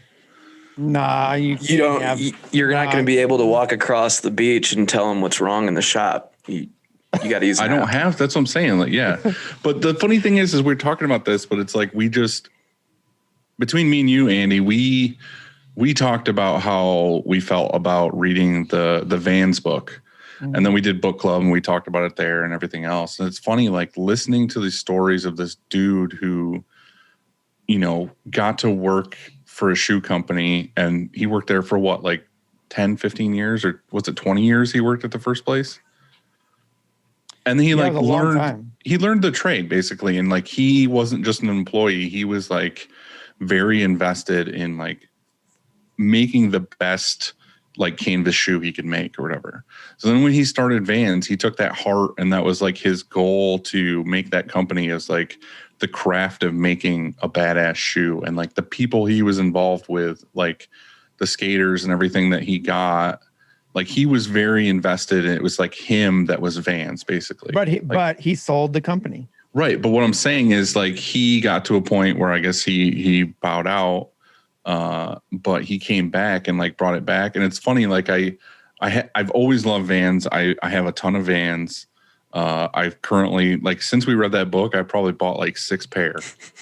But it's funny, like I went to the mall this weekend in Syracuse, and like he was just talking about like being very like to the brand, and like very like authentic and all this other stuff. And then I walked by the Vans store at the mall, and like the big display in the front was how they like partnered up with SpongeBob SquarePants.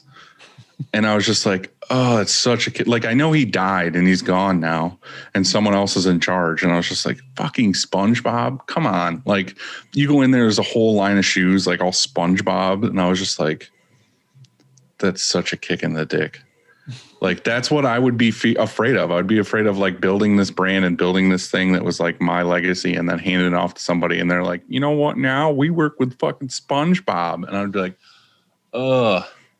Like, I'd be so disappointed.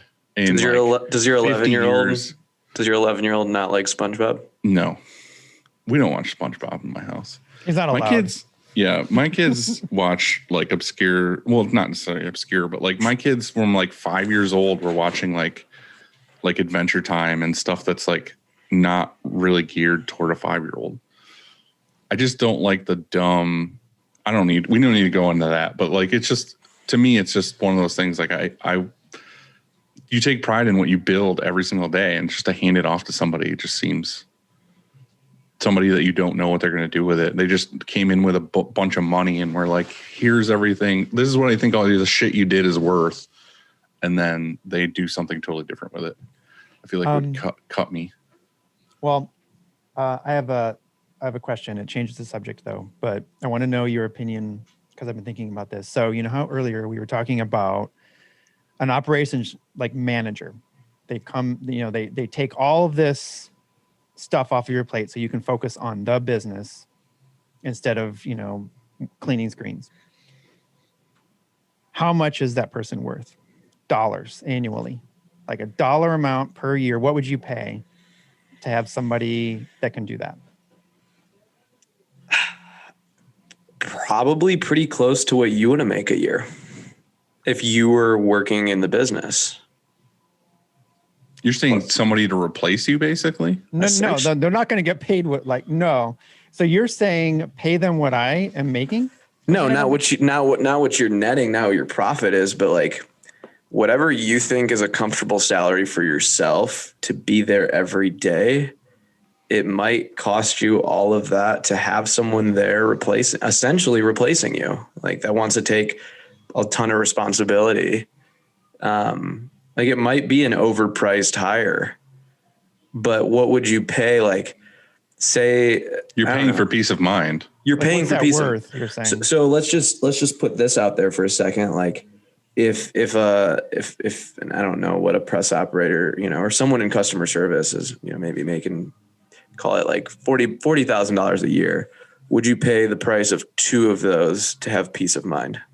Would you pay $80,000 a year to not worry about anything? Of course. Right. Would you pay 60 to worry about some things or 50 to worry, so like, I don't know. I'm curious, like in a plant, right? Like in a manufacturing facility, if an operations manager is making 75 to 100 grand a year, that might be what it costs for peace of mind.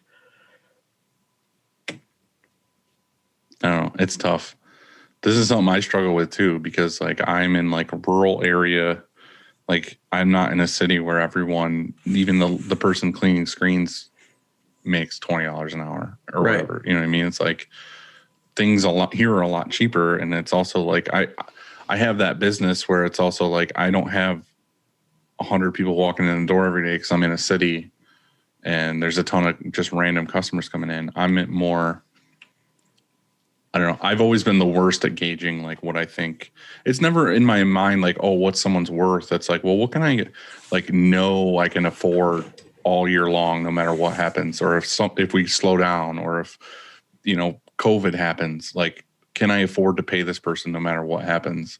That's kind of how I've always looked at it. Not necessarily as like, I know this person's worth X amount.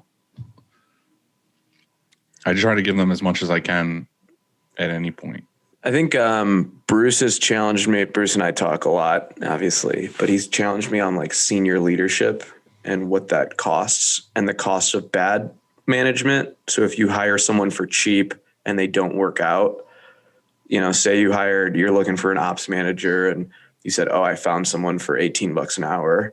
And then you wasted 9 months on them and they didn't work out. And there was someone super qualified for 50 grand a year.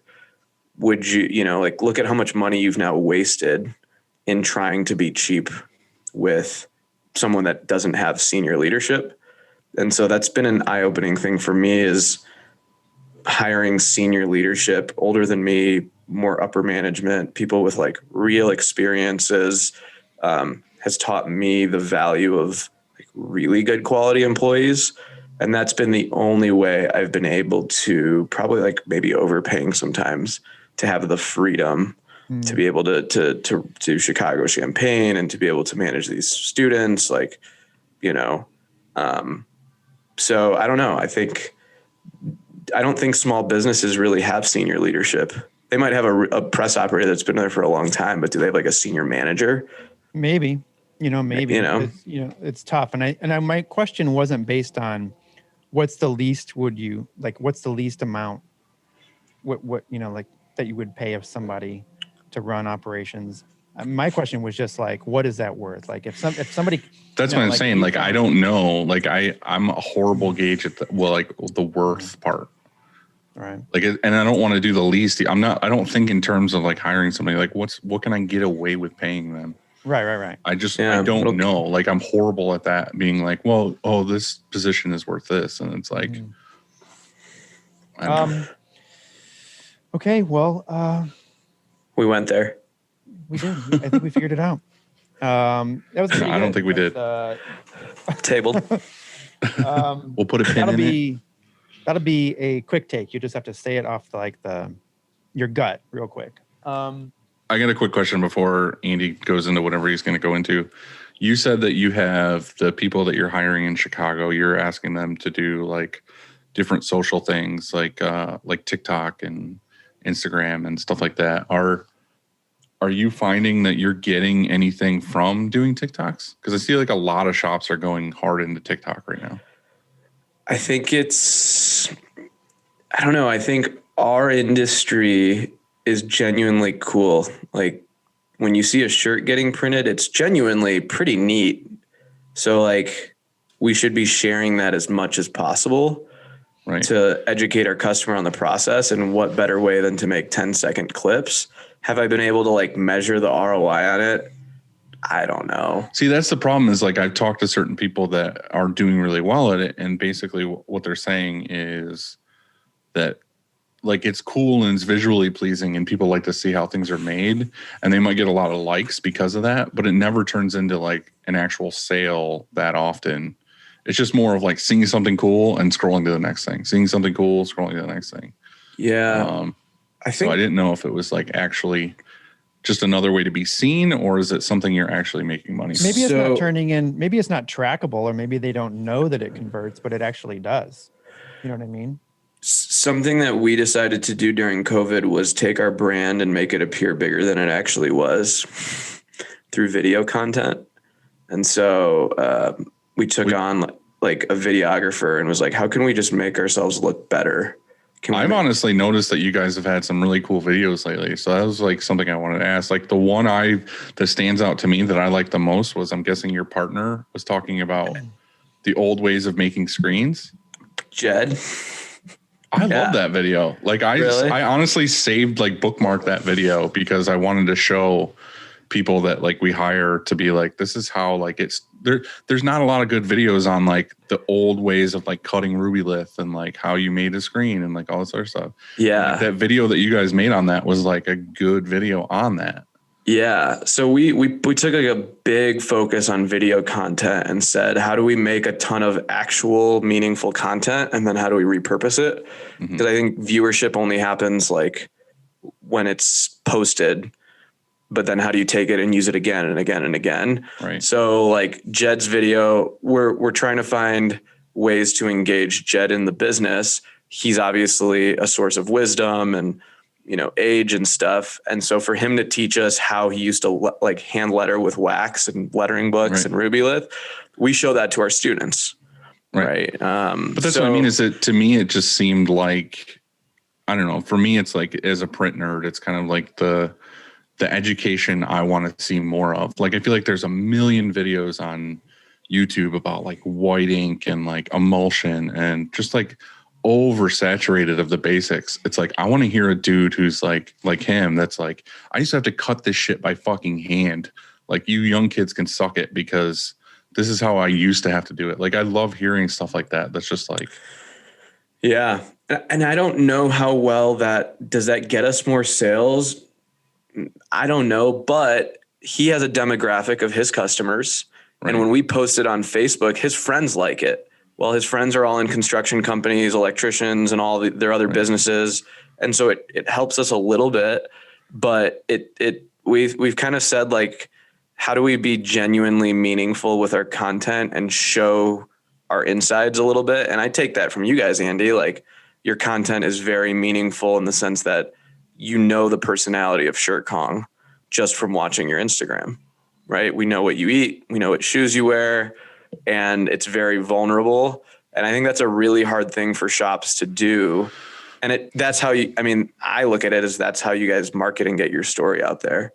You know, with like Upstate, it's like the technical prints and like super, super detailed, cool artwork. That's your personality. So we're trying to make our own personality with it, but it's hard and you have to be consistent. But yeah, Right. Video content for us is like, we're trying to go hard with I know there's going to be a term for this or a saying for this or whatever, but it's always that the way I look at it is it's always like people, especially big customers and the kind of customers you want to get, I feel like are more interested in finding somebody who's like extra knowledgeable on the subject.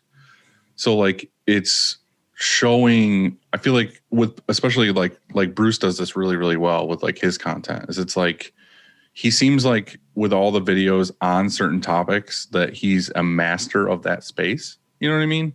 So I feel like anybody who just comes in and witnesses even a couple videos, they automatically assume that like this dude knows what he's talking about. And I feel comfortable like buying a product from this guy because he obviously knows what he's doing. Like it's not some random Yahoo that I'm like, I guess I'll throw a bunch of money at it and see what happens.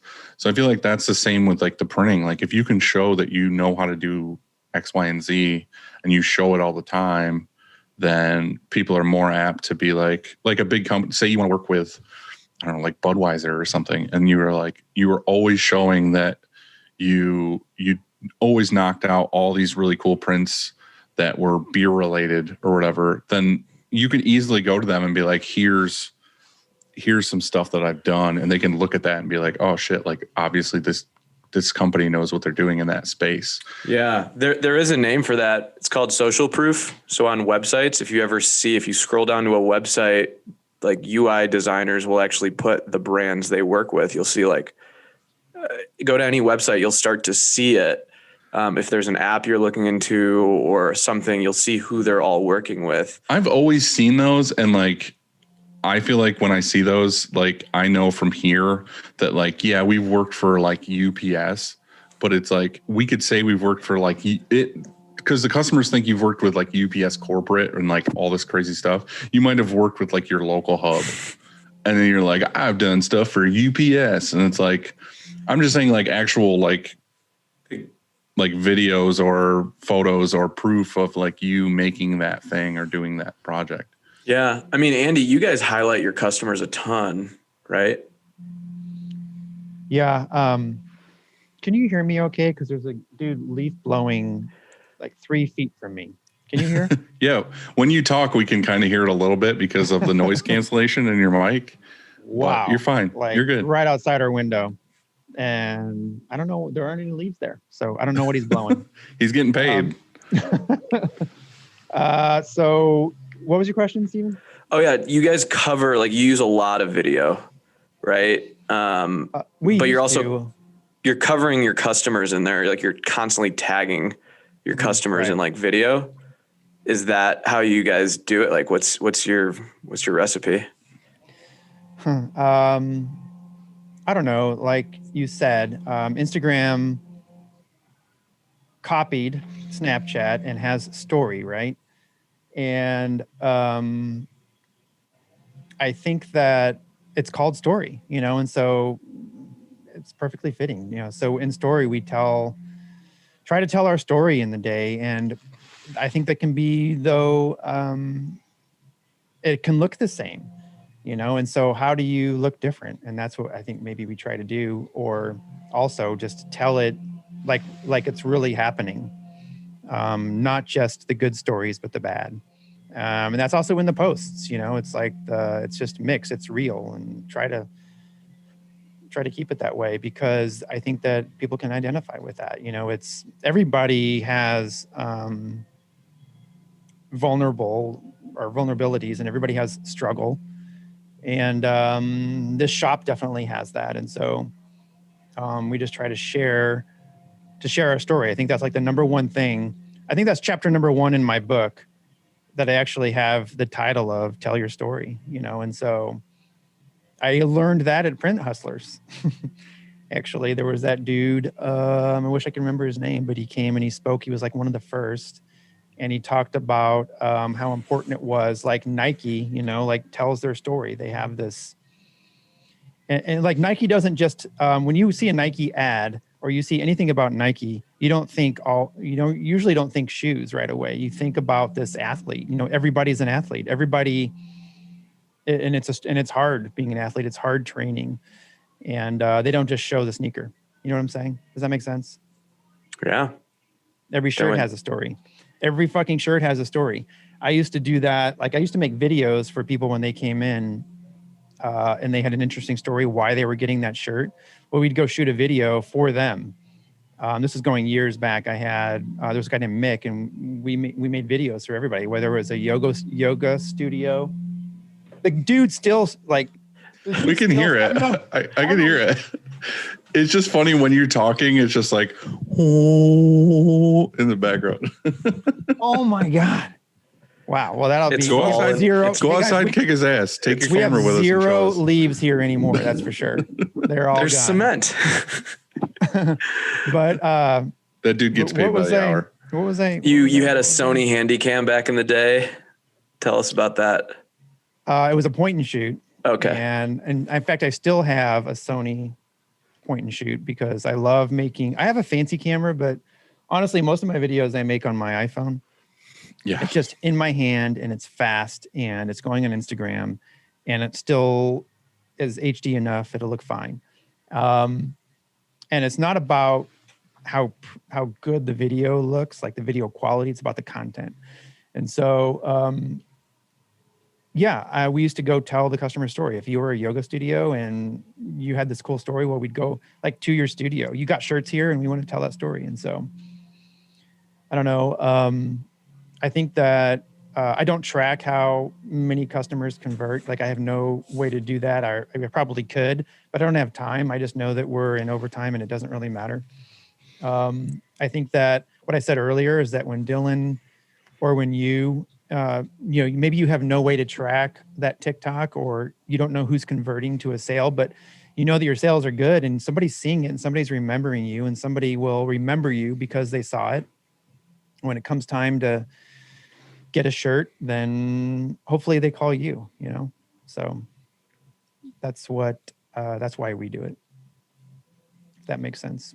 It's like a portfolio, also is so you can go on our Instagram. We've said this before, you can go on an Instagram and it's just a living portfolio of stuff we're doing. And if you don't have that right now, I think in 2021, if you don't have an Instagram or a Facebook or something like that, then it would be just like the Campus Sync before you got there. Like who are these people? I don't know. Like people nowadays, they want to go to your social media. That's super important. How do you do that? Here's a challenge. How do you do that if you're a contract? Like we don't do a lot of contract printing. How do you tell your story if you're a contract shop and can't really highlight what you're printing? I've gotten this question a lot. Wow. Yeah. I feel like Dylan? you made that choice. Like you made that choice to be, I don't know. There's a contractor guy that I don't remember how we ended up dealing with it. There was like a massive order that we had that was from a band that was from the UK. And they normally sent stuff to this one contract guy or whatever. And I had to deal with him. And the guy that referred me to him was like, yeah, he's an old school guy. They do like tons of huge contract jobs. But like he hates when people call. He hates like they don't have a sign on the front of their building, anything. He's like, they just want to deal with their customers and that's it. Like they don't want the day-to-day. They don't want the, why does a contract shop want to like have social media? What do they need that for? I mean, well, that's this question. Like, I feel like they just need to get their book of clients that are going to send them work. And then that's it.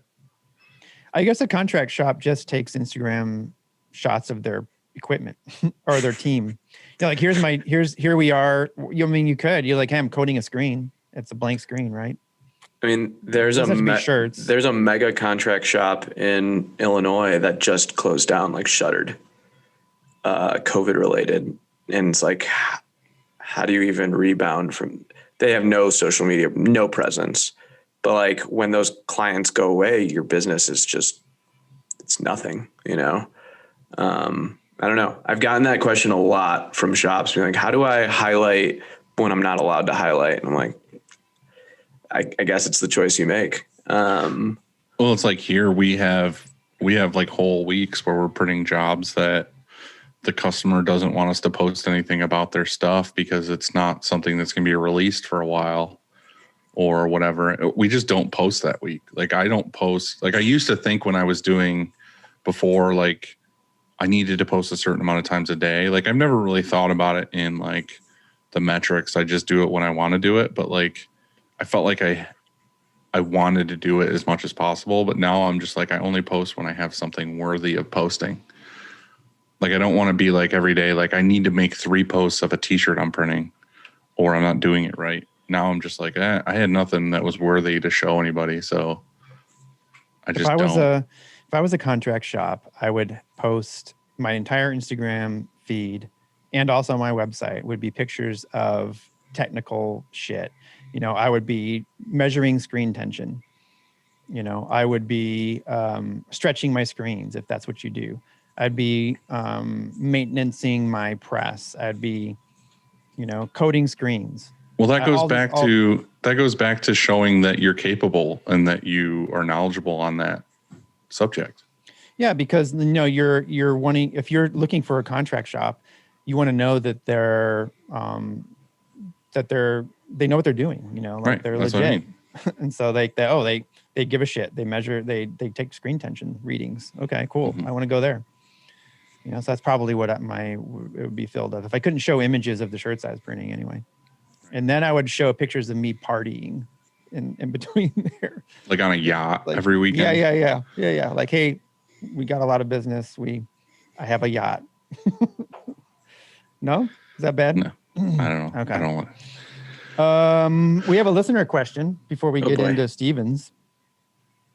And the only reason why we do is because our good buddy Jonathan at Success, he gave me 3. And so I was going to say that we just did one from Jonathan last time. We did. And he gave me 3. So I've got 3 episodes in a row of Jonathan, which is super helpful. Oh, look at that. There, you got a sticker for I love Jonathan. We all do. Everyone does. He has no reason to send me a card and just does. He's a sweetheart. I love you, Jonathan. We all love you. Jonathan asks, do you pick and choose which customers will get a custom box? So you have a customer that orders from you that's going to take that box and it's going to sit in their garage and they're going to fulfill orders and ship them out. And nobody ever sees that box but that customer. You also have a customer that is going to take that box and go to his school, set it on a table and then hand out shirts out of it. And everybody sees Campus Ink is printed on that box or Upstate Merch is printed on that box. And so do you pick and choose or does everybody get a custom box or does nobody get a custom box? Good question. So we have a rule for that and it's the boxing rules and it's got 2 boxing fists on it, gloves. And it's any orders that can fit in 1 to 4 boxes get a Campus Ink box. So if it's getting more than 4, we're not going to waste. We'll do the first 4 in Campus Ink boxes, and then the rest will be reused. That's the rule. So ours is more. Our boxes. We've talked about this before, but our boxes aren't necessarily for branding. It's more for the size of the box and to do the best rate with shipping with UPS because it's a dimensional weight issue. But we have our reasoning to do our box or no box usually is if it's a customer who wants it blind shipped, because we have some customers that want everything blind shipped and we just throw it back in like a Gildan box because I don't have blank boxes to send it in. Dylan, have you ever supposed to have blind shipped and didn't blind ship?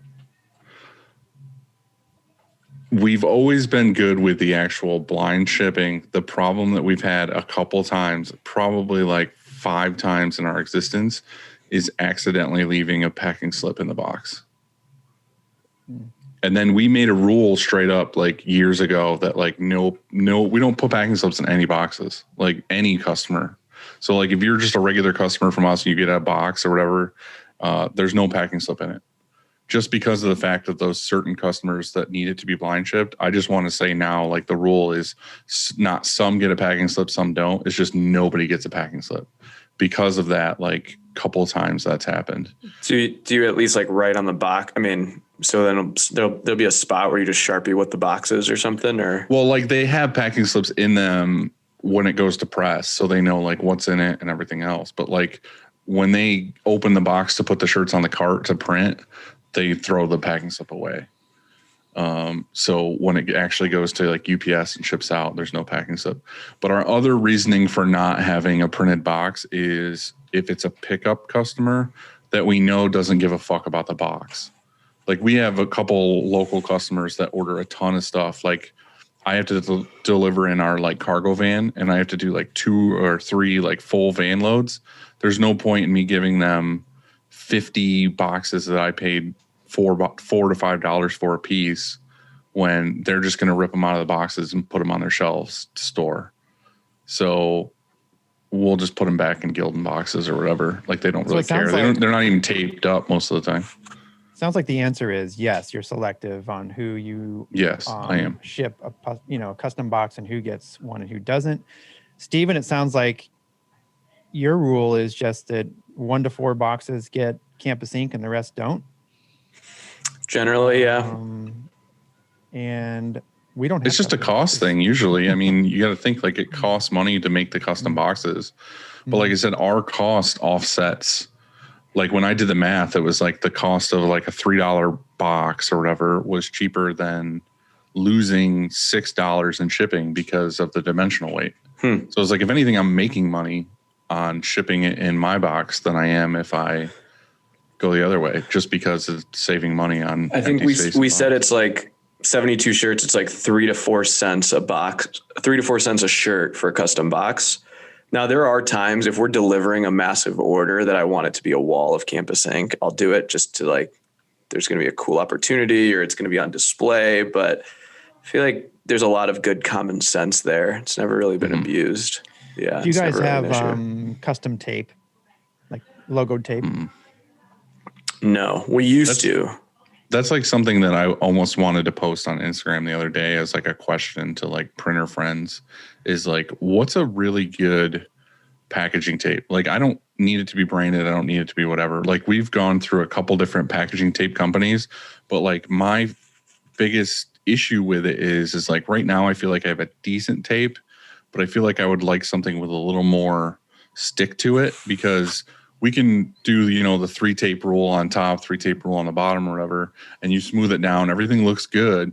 But if you had it for a pickup customer and you like set it in shipping and receiving to be like picked up or whatever, if you came by like 4 days later, you can see the tapes like picking up, or it's like not stuck perfectly anymore. And it's like, my biggest fear is for me to ship it to a customer that it has to ship 4 or 5 days to, and then they get it and the box is like half open because the fucking tape came off.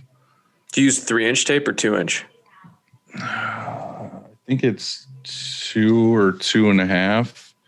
But like I said, we do like the, you know, 1 down the middle and then 1 on each side of it, like the 3 the pieces belts. of tape rule. But like I said, it's just like, I feel like sometimes it just comes unstuck, and I kind of want like I'd be willing to pay more per roll for like a heavier duty, like gripped sticky tape. What do you think of that paper tape? Pretty cool. I just feel like it's another step, and it's like, I don't know. I feel like I like it, but that's the same problem too. Like, I feel like if you don't wet it enough or whatever, when you put it on the box, that like I've had boxes from like Amazon and stuff where like you can like pick up that one end of the tape and the whole thing of tape comes right off real easy because it never was like fully stuck. I don't know. I that's what I mean. I'm questioning the subject. Like, I don't know what the best tape is. Like, I'm not the expert on that. So, hey, if you're listening and you have a tape that's really sticky, Dylan would love a DM. Input. Yeah. Yeah. Hit me up. Or comment on our YouTubes or call me. Yeah, call me. You can do that FaceTime too. Andy. How frustrating is it when you get a roll of bad tape that like it's off a little bit? I don't. Or like you that. rip it. Yeah. Yeah.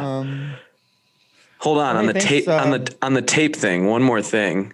Yeah, what's up? Do you guys have tape guns go missing? We have so many tape guns. No.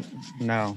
And we label them. Like, so one will say front counter, one will say, dryer, one will say shipping. Some people put their names on them. And so like Brooke or something. You know what I mean? So The funny thing is like probably a year ago, I got for our table where we tape up screens to go to press. We've always used like a tape gun, and like our guys prefer it to use a tape gun to like tape the screens because they like push the first piece of tape on one side of the frame, roll it over to the other side of the frame, and then like push down the lever. And then I saw Kyle obviously, and I had to like try to see Kyle's method of like the tape and then like the line where one's the short side of the screen and another line for the long side of the screen. I was like, oh, that makes perfect sense. We should do that. So I bought like the tape gun, everything, like the tape holder that goes on the table to Kyleify our table. And they were like, fuck that. I don't want to use this shit. Get this out of here. So it literally brand new, has never been used. Like I like screwed it to the table, got everything there. I was like, yeah, this is going to be a really good way to do this. Like I went out there at lunch and it was like all undone, like on the shelf. And they were like, yeah, we're not doing that. It's stupid. So I feel like it's just a preference thing. It's like, what way works best for you? Because I can listen to you guys all day and be like, oh, I have these great ideas. And then I go out to like the people in the shop that have to do those things all day long and be like, oh, I heard this great idea. And they're like, yeah, that's not going to work for me. Dylan, it's rare you listen to any of my ideas. Don't act like, never mind. Like what? We should move on. All right. So Stephen, You got none. questions for us. Question for us. Do you have any? How often is it? Can I ask relationship questions? Yeah. Anything goes. So life questions. Anything rent you want. questions, How many anything you texts want. a day between the two of you? Between me and Andy? Mm-hmm. That's usually a couple.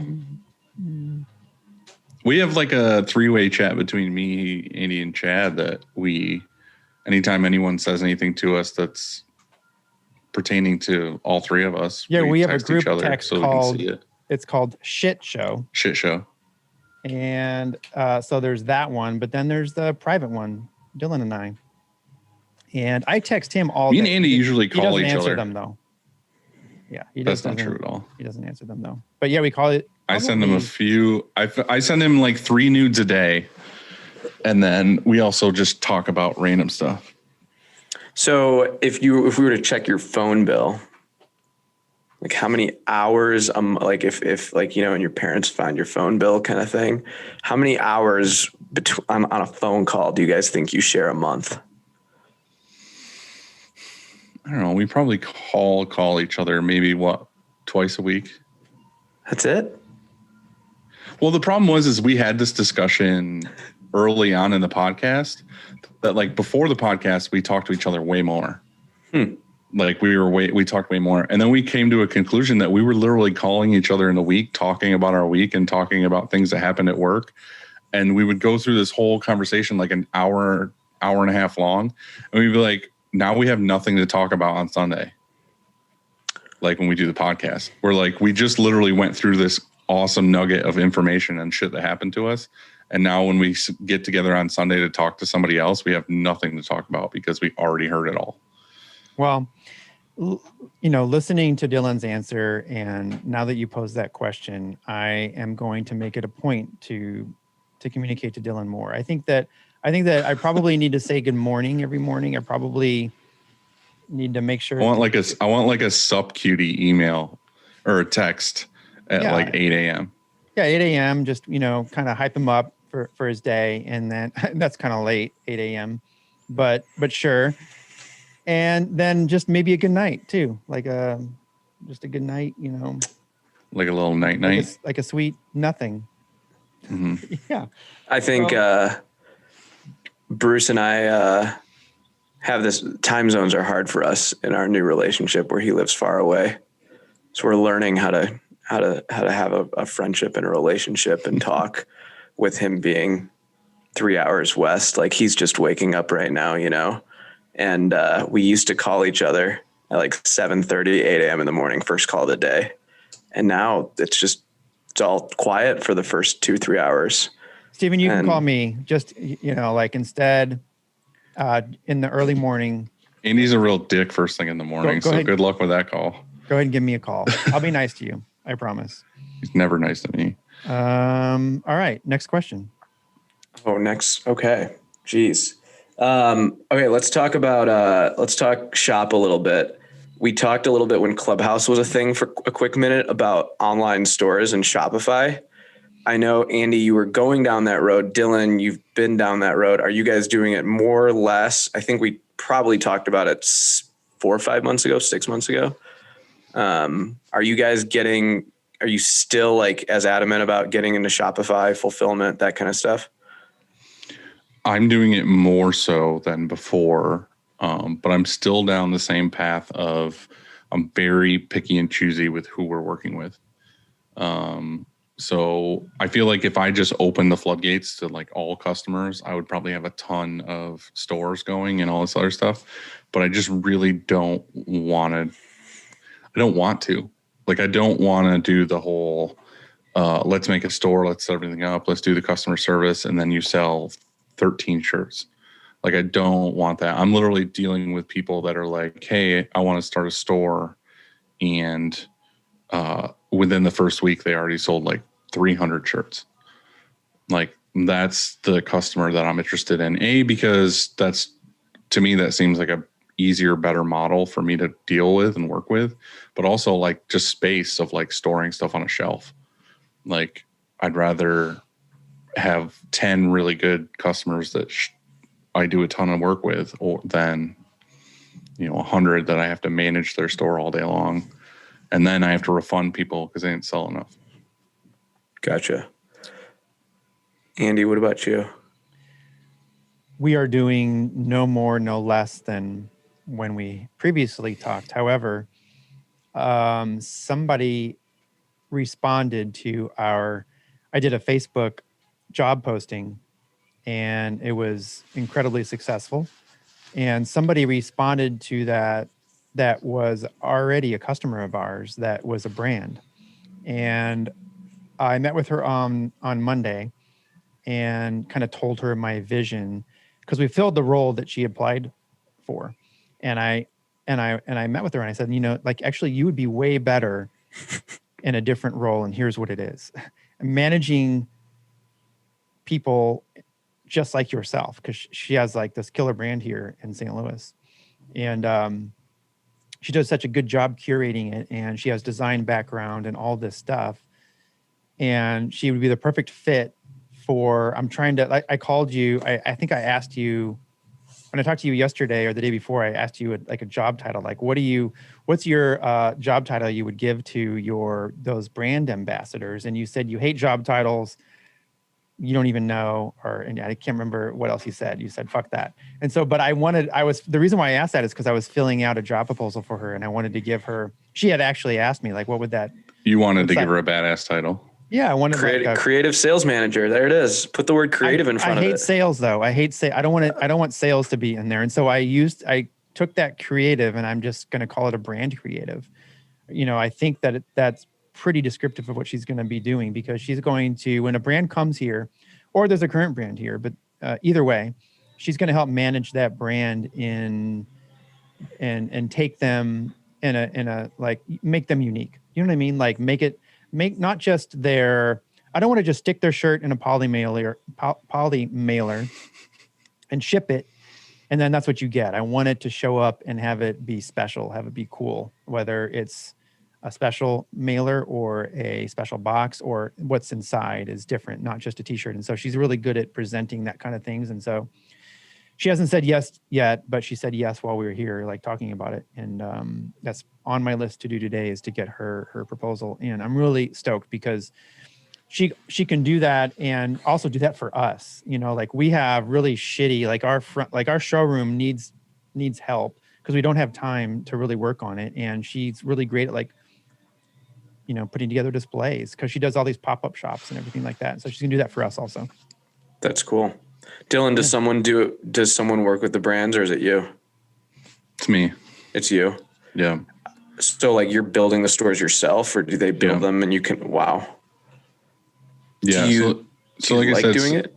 I do. Well, that's why I said that's part of like what I wanted my job description to be was to go after like bigger customers that I want to deal with. Like I had a really cool one here the other day where like the bigger customers that I do have really like to refer their friends that do the same shit. So Sickler referred Annie Letterman to us, and she called me the other night and said that she had this shirt design that she had this design that she made that went viral a while ago, and that she wanted to put it on a shirt, but she wanted to know if I could get it to her in like a day so that she could wear it when she was on Rogan. And I did. I made it. It was like a 7-color print. We shipped it. She wore it on Rogan. But the best part was I sent her like a shirt in her size, and I also sent like an extra large Bella as well. And then on that episode, Rogan wore that shirt too. So her goal was to like that was her like opening design for her store. And she like said on Rogan like 10 times that shirt was for sale at her website or whatever. And my phone, like literally nonstop since that episode came out, is just like order. Do you have the cha-ching on Shopify? I don't. I have it. My store is through Inksoft. So I'm just getting the email notifications every time something sells. But every time I look down at my inbox, it's at like, 50, 75 emails or whatever. And I just have to go through and like delete all the notifications of like something selling. So that's what I mean. It's like, I want somebody like that where I can just like do a pre-sale for 2 weeks, print all the stuff. And then I'll also stock like 200 of those items so that after the pre-sale is done, it's like an item in the store. So. And I think in that instance, you're not charging her to set it up or do it, right? No, like I'm this doing is the whole thing. And you're assuming a ton of risk, sort of, right? Your time, I guess, but like as I said, I kind of do it differently than some people. Like I'm not doing it where, it's they pay for everything up front and then I'm charging them like $2 to fulfill. I'm taking the risk in like pre-printing stuff and selling it. But my model is, I'm making X amount and you make X amount per shirt. That's it. And then my contract with them when they sign up for a store is that if they decide to bail after a certain amount of time or whatever, they have to buy what I have in stock on the shelf. So has that ever happened? That one time, and it wasn't like they wanted to bail and stop working with us. It's that they had a podcast that they sold a bunch of stuff for, and then that podcast ended and they started a new podcast. So the stuff they had on the shelf was like for the old one and they weren't going to sell it anymore. So they bought all that stuff back and said that they would sell it like on their own, like out of whatever, their trunk or some shit. And that let's start a new store for their new podcast. And the new one, ever since they did the new one, it sold way more than their old one. So like I was totally fine with that. But yeah, we've had great success with it so far. It's just like I said, I don't want to open the floodgates. I just want to like do it at my own pace. Dylan, I saw that and you posted about it and that was fire. Congrats. Hey, That's thanks. So cool. That's cool. I would love to have Joe wear a shirt of mine that I printed. Mm-hmm. And I pre-wore it too to get all my body smells on it. So he's probably has a rash right now is what I'm saying. Steven, next question if there are any more. Otherwise we go and talk about some shop hacks. I'm good. I think just curious to know where y'all were at in that journey. What else you got? We go, shop hacks time. Shop hacks. Yeah. If you have any, or it can just be a life hack. It can be or an app. Jeez. Or your favorite tasty app. Boneless chicken wings. Shop hacks. Stickers on floors. I think that's a big one for us is like putting with a lot of new bodies and helpers and things like that, like over labeling things and actually putting like vinyl decals on the floor has been a big thing we did. And it's helped Like a for ton. like what, like this is over here kind of thing? This is over here. Like this is where pickup and drop off goes with like arrows. Like we put like QC area, embroidery pickup, embroidery drop off. I put like, don't forget to zero out your presses because we had new press operators. And then we also made one that shows when you're turning the knobs on your press, what way brings the screens towards you and again, away from you. Cause that is a little like counterintuitive sometimes. And so I struggle with that when I was learning how to like do micro registration. And so we just kind of went on a little like sticker bender and just made as many of them as possible. And I think it goes back to the whole, like, I think the book's like 2-second lean or whatever, where it's like over label things, but it's so cheap to get stickers and decals. And I don't know, people kind of appreciate it, I think. You know what I want to do is sticker every like outlet where the breaker is, or every, we have multiple panels, you know, and then we're always like, oh, how do we turn the breaker off on this? Or why isn't this one working? We have to go look at different panels, like which one it is. Wouldn't it be cool if like the receptacle in this wall right here, it said, oh, that goes to panel number 1, you know, or whatever. You could even say panel 1, breaker 2 or something like that. You know what I mean? I would love to do it for our power. I've always wanted to do labels above everything that has like multiple settings. So like, it's funny.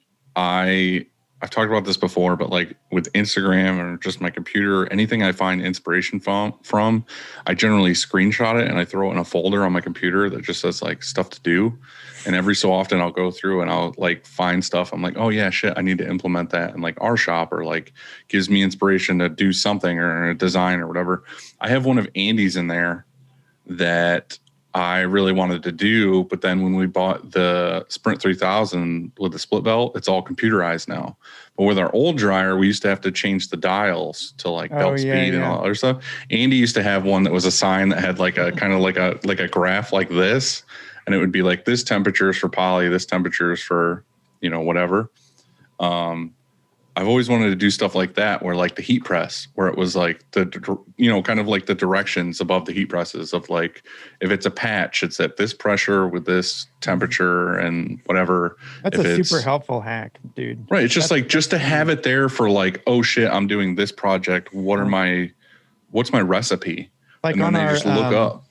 On our Sportsman's, the off contact adjustment is this bar, right? And you move it, and there's 4 notches. Like on the Cobra, it's there and you can see the numbers. But on the Sportsman, it's just 4 notches. And I never can remember which notch is the least off contact and which notch is the most. And so we put a sign there. Somebody did. I didn't think of it. But somebody just wrote this note card, drew a picture and said, this is the most, this is the least. And fucking use it every day. Right. You know, it's just like, that quick. It's not necessarily that you don't know. It's just like that quick look of like, oh yeah, this is like, and it's funny, like Josh, our buddy Grizzly Wheeler got a rock recently, and he posted a picture of this like stickered template thing that went over the controls on the print head that was like for the, I think it was for his micros or whatever. And I know like if you just look at them, it probably just, they're like knobs for like, you should know that like the bottom 2 move the top and the bottom, you know, whatever. He just had a sticker that kind of went over that and was like, no brainer of like, it had arrows of like, if you turn it this way, it moves this way. And if you, it's just that like quick, like your mind is so much quicker to look at it and be like, oh, there's a foot, like, duh, there's an arrow that goes this way. And it's like, oh yeah, that's like, it just makes you faster at those things instead of like looking at it for a second, mentally realizing what that thing does. Steven, that's a pretty killer hack. So I appreciate that. Thank you. I'm going to go make some more stickers, especially on the floor. I like those too. Yeah. Andy's going to put some like in his office that say like live, laugh, love, and smile more. And be happy like today. I'm about positivity. So you're right. Definitely true. Any more shop hacks? I think that was my big one. Oh, one other one that I've seen. We got a engraver you can get on Amazon to engrave frames and write those in. That's been a new one because like the stickers don't ever last and Sharpie never lasts. I guess the only issue would be if you were sending them to get restretched and they came back differently. But it's pretty cool and it feels like an old, it's literally called like an engraver and you can just write like 160 on it. And it feels like Braille a little bit. So that was another one there that we've been doing. I've seen that. I thought that was cool. I just don't feel like engraving 400 screens. You have someone as you're recoding, you'll have them like do it. Right. Like little by little. Yeah. Yeah. It doesn't take that long. It takes like 10 seconds each to do it. You just like write it out. But those are my hacks. So, I like them. They were good ones. I like them. They were different. No problem. All right. I'm going to start off quick takes then. Let's do it. Ready? What's one thing you need every morning? And we found that out. It's a call from Bruce. That's right. It's a call from Bruce. What else? Quick answer. All right. Next. Best recent read, listen, or watch. Chasing Daylight, book by Eugene Kelly, CEO of KPMG. Had 100 days to live with brain tumors and used business to plan out his last 100 days on this earth. Game changer. Business? He used a lot of like all the things he learned as being the CEO of KPMG and then really tried to like make his last 100 days the best he possibly could. And it's a incredible non-business business book. So he obviously had to portion out a part of those 100 days to write that book. He wrote most of it and his wife finished it. But he talks about he went from jet setting around the globe and forecasting, to just figuring out how to be super present in the next day or hour or minute and how to like value relationships and things like that. And it is an awesome, easy read. And, Jason from Printavo actually is the one that told me to read it. And I think it's amazing. It's called Chasing Daylight. I spend my time here at Shirkong with my pedal to the metal. And then I drive home, not pedal to the metal. I try to slow down.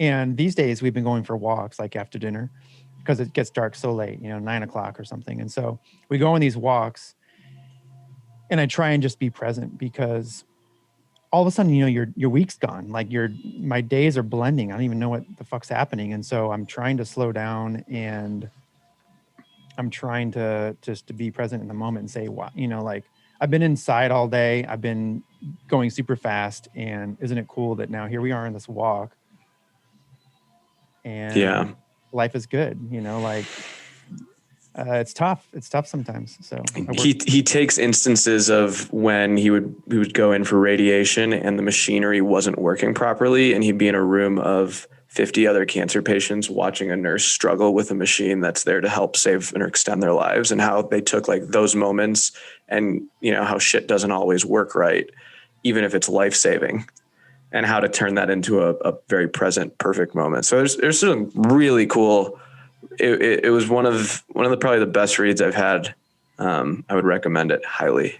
Maybe that should be our next book. That sounds like a good book club book. Yeah. Yeah.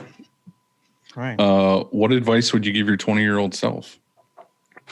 Oh man. Oh boy. Well, that was only a year ago. No, I'm just kidding. And I think I was so worried about the next 5 years, and not to worry one bit. It gets better. I think I went to college with a lot of worry, and as I'm finishing my 20s, I'm learning that it's a painful thing to do is to worry. What do you mean by worry? You were worried about specifically what were you worried about? You just stare down life of like, how am I going to find a career and find a partner and what am I going to do? What am I going to do with the rest of my life? And, one way or the other, it works out. Well, you kind of figured it out. You got a business, you got a wife, you got a dog that needs daycare. Yeah. We'll see if she passed. But yeah, worry less. All right, I like it. What would you be doing if you weren't printing shirts? Like as a career. As Yeah. a career, yeah. Probably construction. Really? Love building stuff. Love carpentry. Love building shit. So thought you were going to say developing apps or some shit like that. No, I love like building walls. But yeah, I love construction. It's so much fun.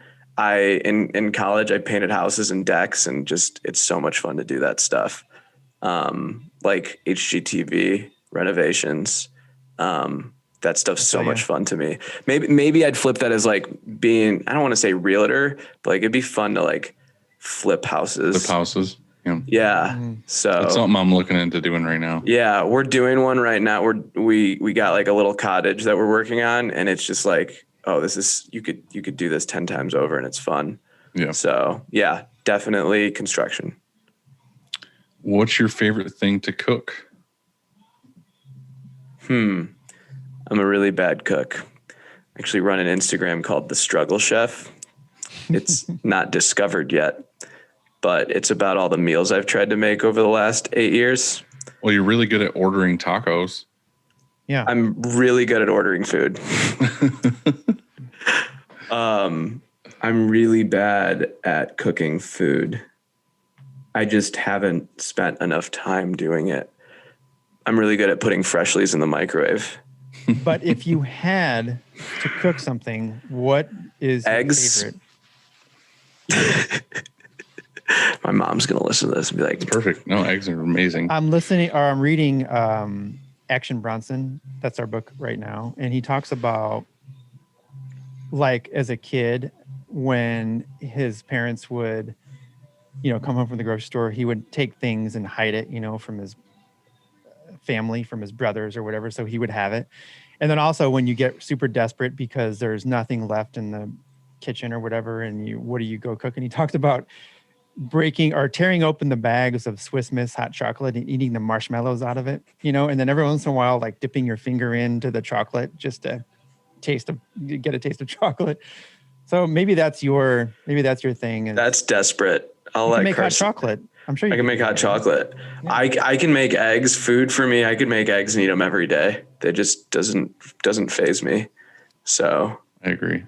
Anyways, we'll go. All right, Andy, finish her off. Finish her off with it should be what's for lunch. Let's do that. Yeah, what's for lunch? Well, I think we're gonna have a Freshly today. Not sponsored by Freshly, but never had it. I need to try it though. Really? They just deliver. We did it for a little while. Yeah. Did it work? Not work? I just got sick of it. I feel like it was good for a little while, and then I was just like, I don't want to eat another microwave piece of chicken. Yeah, I run into the issue of not bringing food to work, and then I'll be like, oh crap, I didn't eat today. And so I just try to keep food here so I can eat it. Freshly seem to do the trick. What are you guys having for lunch? I'm starving, so I generally go out to lunch every day, and there's a couple like local like places that make decent food that I'll just go in and I'll call it in and go pick it up. I'm super guilty of probably 2 of my meals every single day are ordered out. I don't rarely bring lunch to work. I bring lunch almost every day, and today I am eating leftovers. Last night I made these taquitos, probably is what they're called, and street corn. And so I have a little street bit corn left of rolls. Mm-hmm. Nice. Well, Stephen, we're glad that we could schedule something and have you on. We've wanted to have you on for a while. This is fun. We appreciate you. We'll see you in Chicago soon. Be more Very tacos soon. and pizza. Headed up in the next month. Going to try to anyway. So yeah. Hopefully your accommodations are better than the last time. I hope they're the first night exact was same. bad, but I don't know. We might skip that hotel. We could just stay with you, right? I saw that spare bedroom there. I told you it's there. You know, there's a third one. We could blow up an air mattress for you, Dylan. You know, I just want to sleep out on the deck. I was thinking the same thing. Like that deck We'll just is- get a tent. it's the biggest deck in Chicago. I wouldn't be Deck. surprised. Biggest deck in Chicago. And it had fire on it too. Yeah, And we caught it had, on fire. Had turf. had fire and turf for dog. All right, man. Well, great talking to you. Yep. We'll That's see you later. good. We'll talk to you soon. Bye. Later.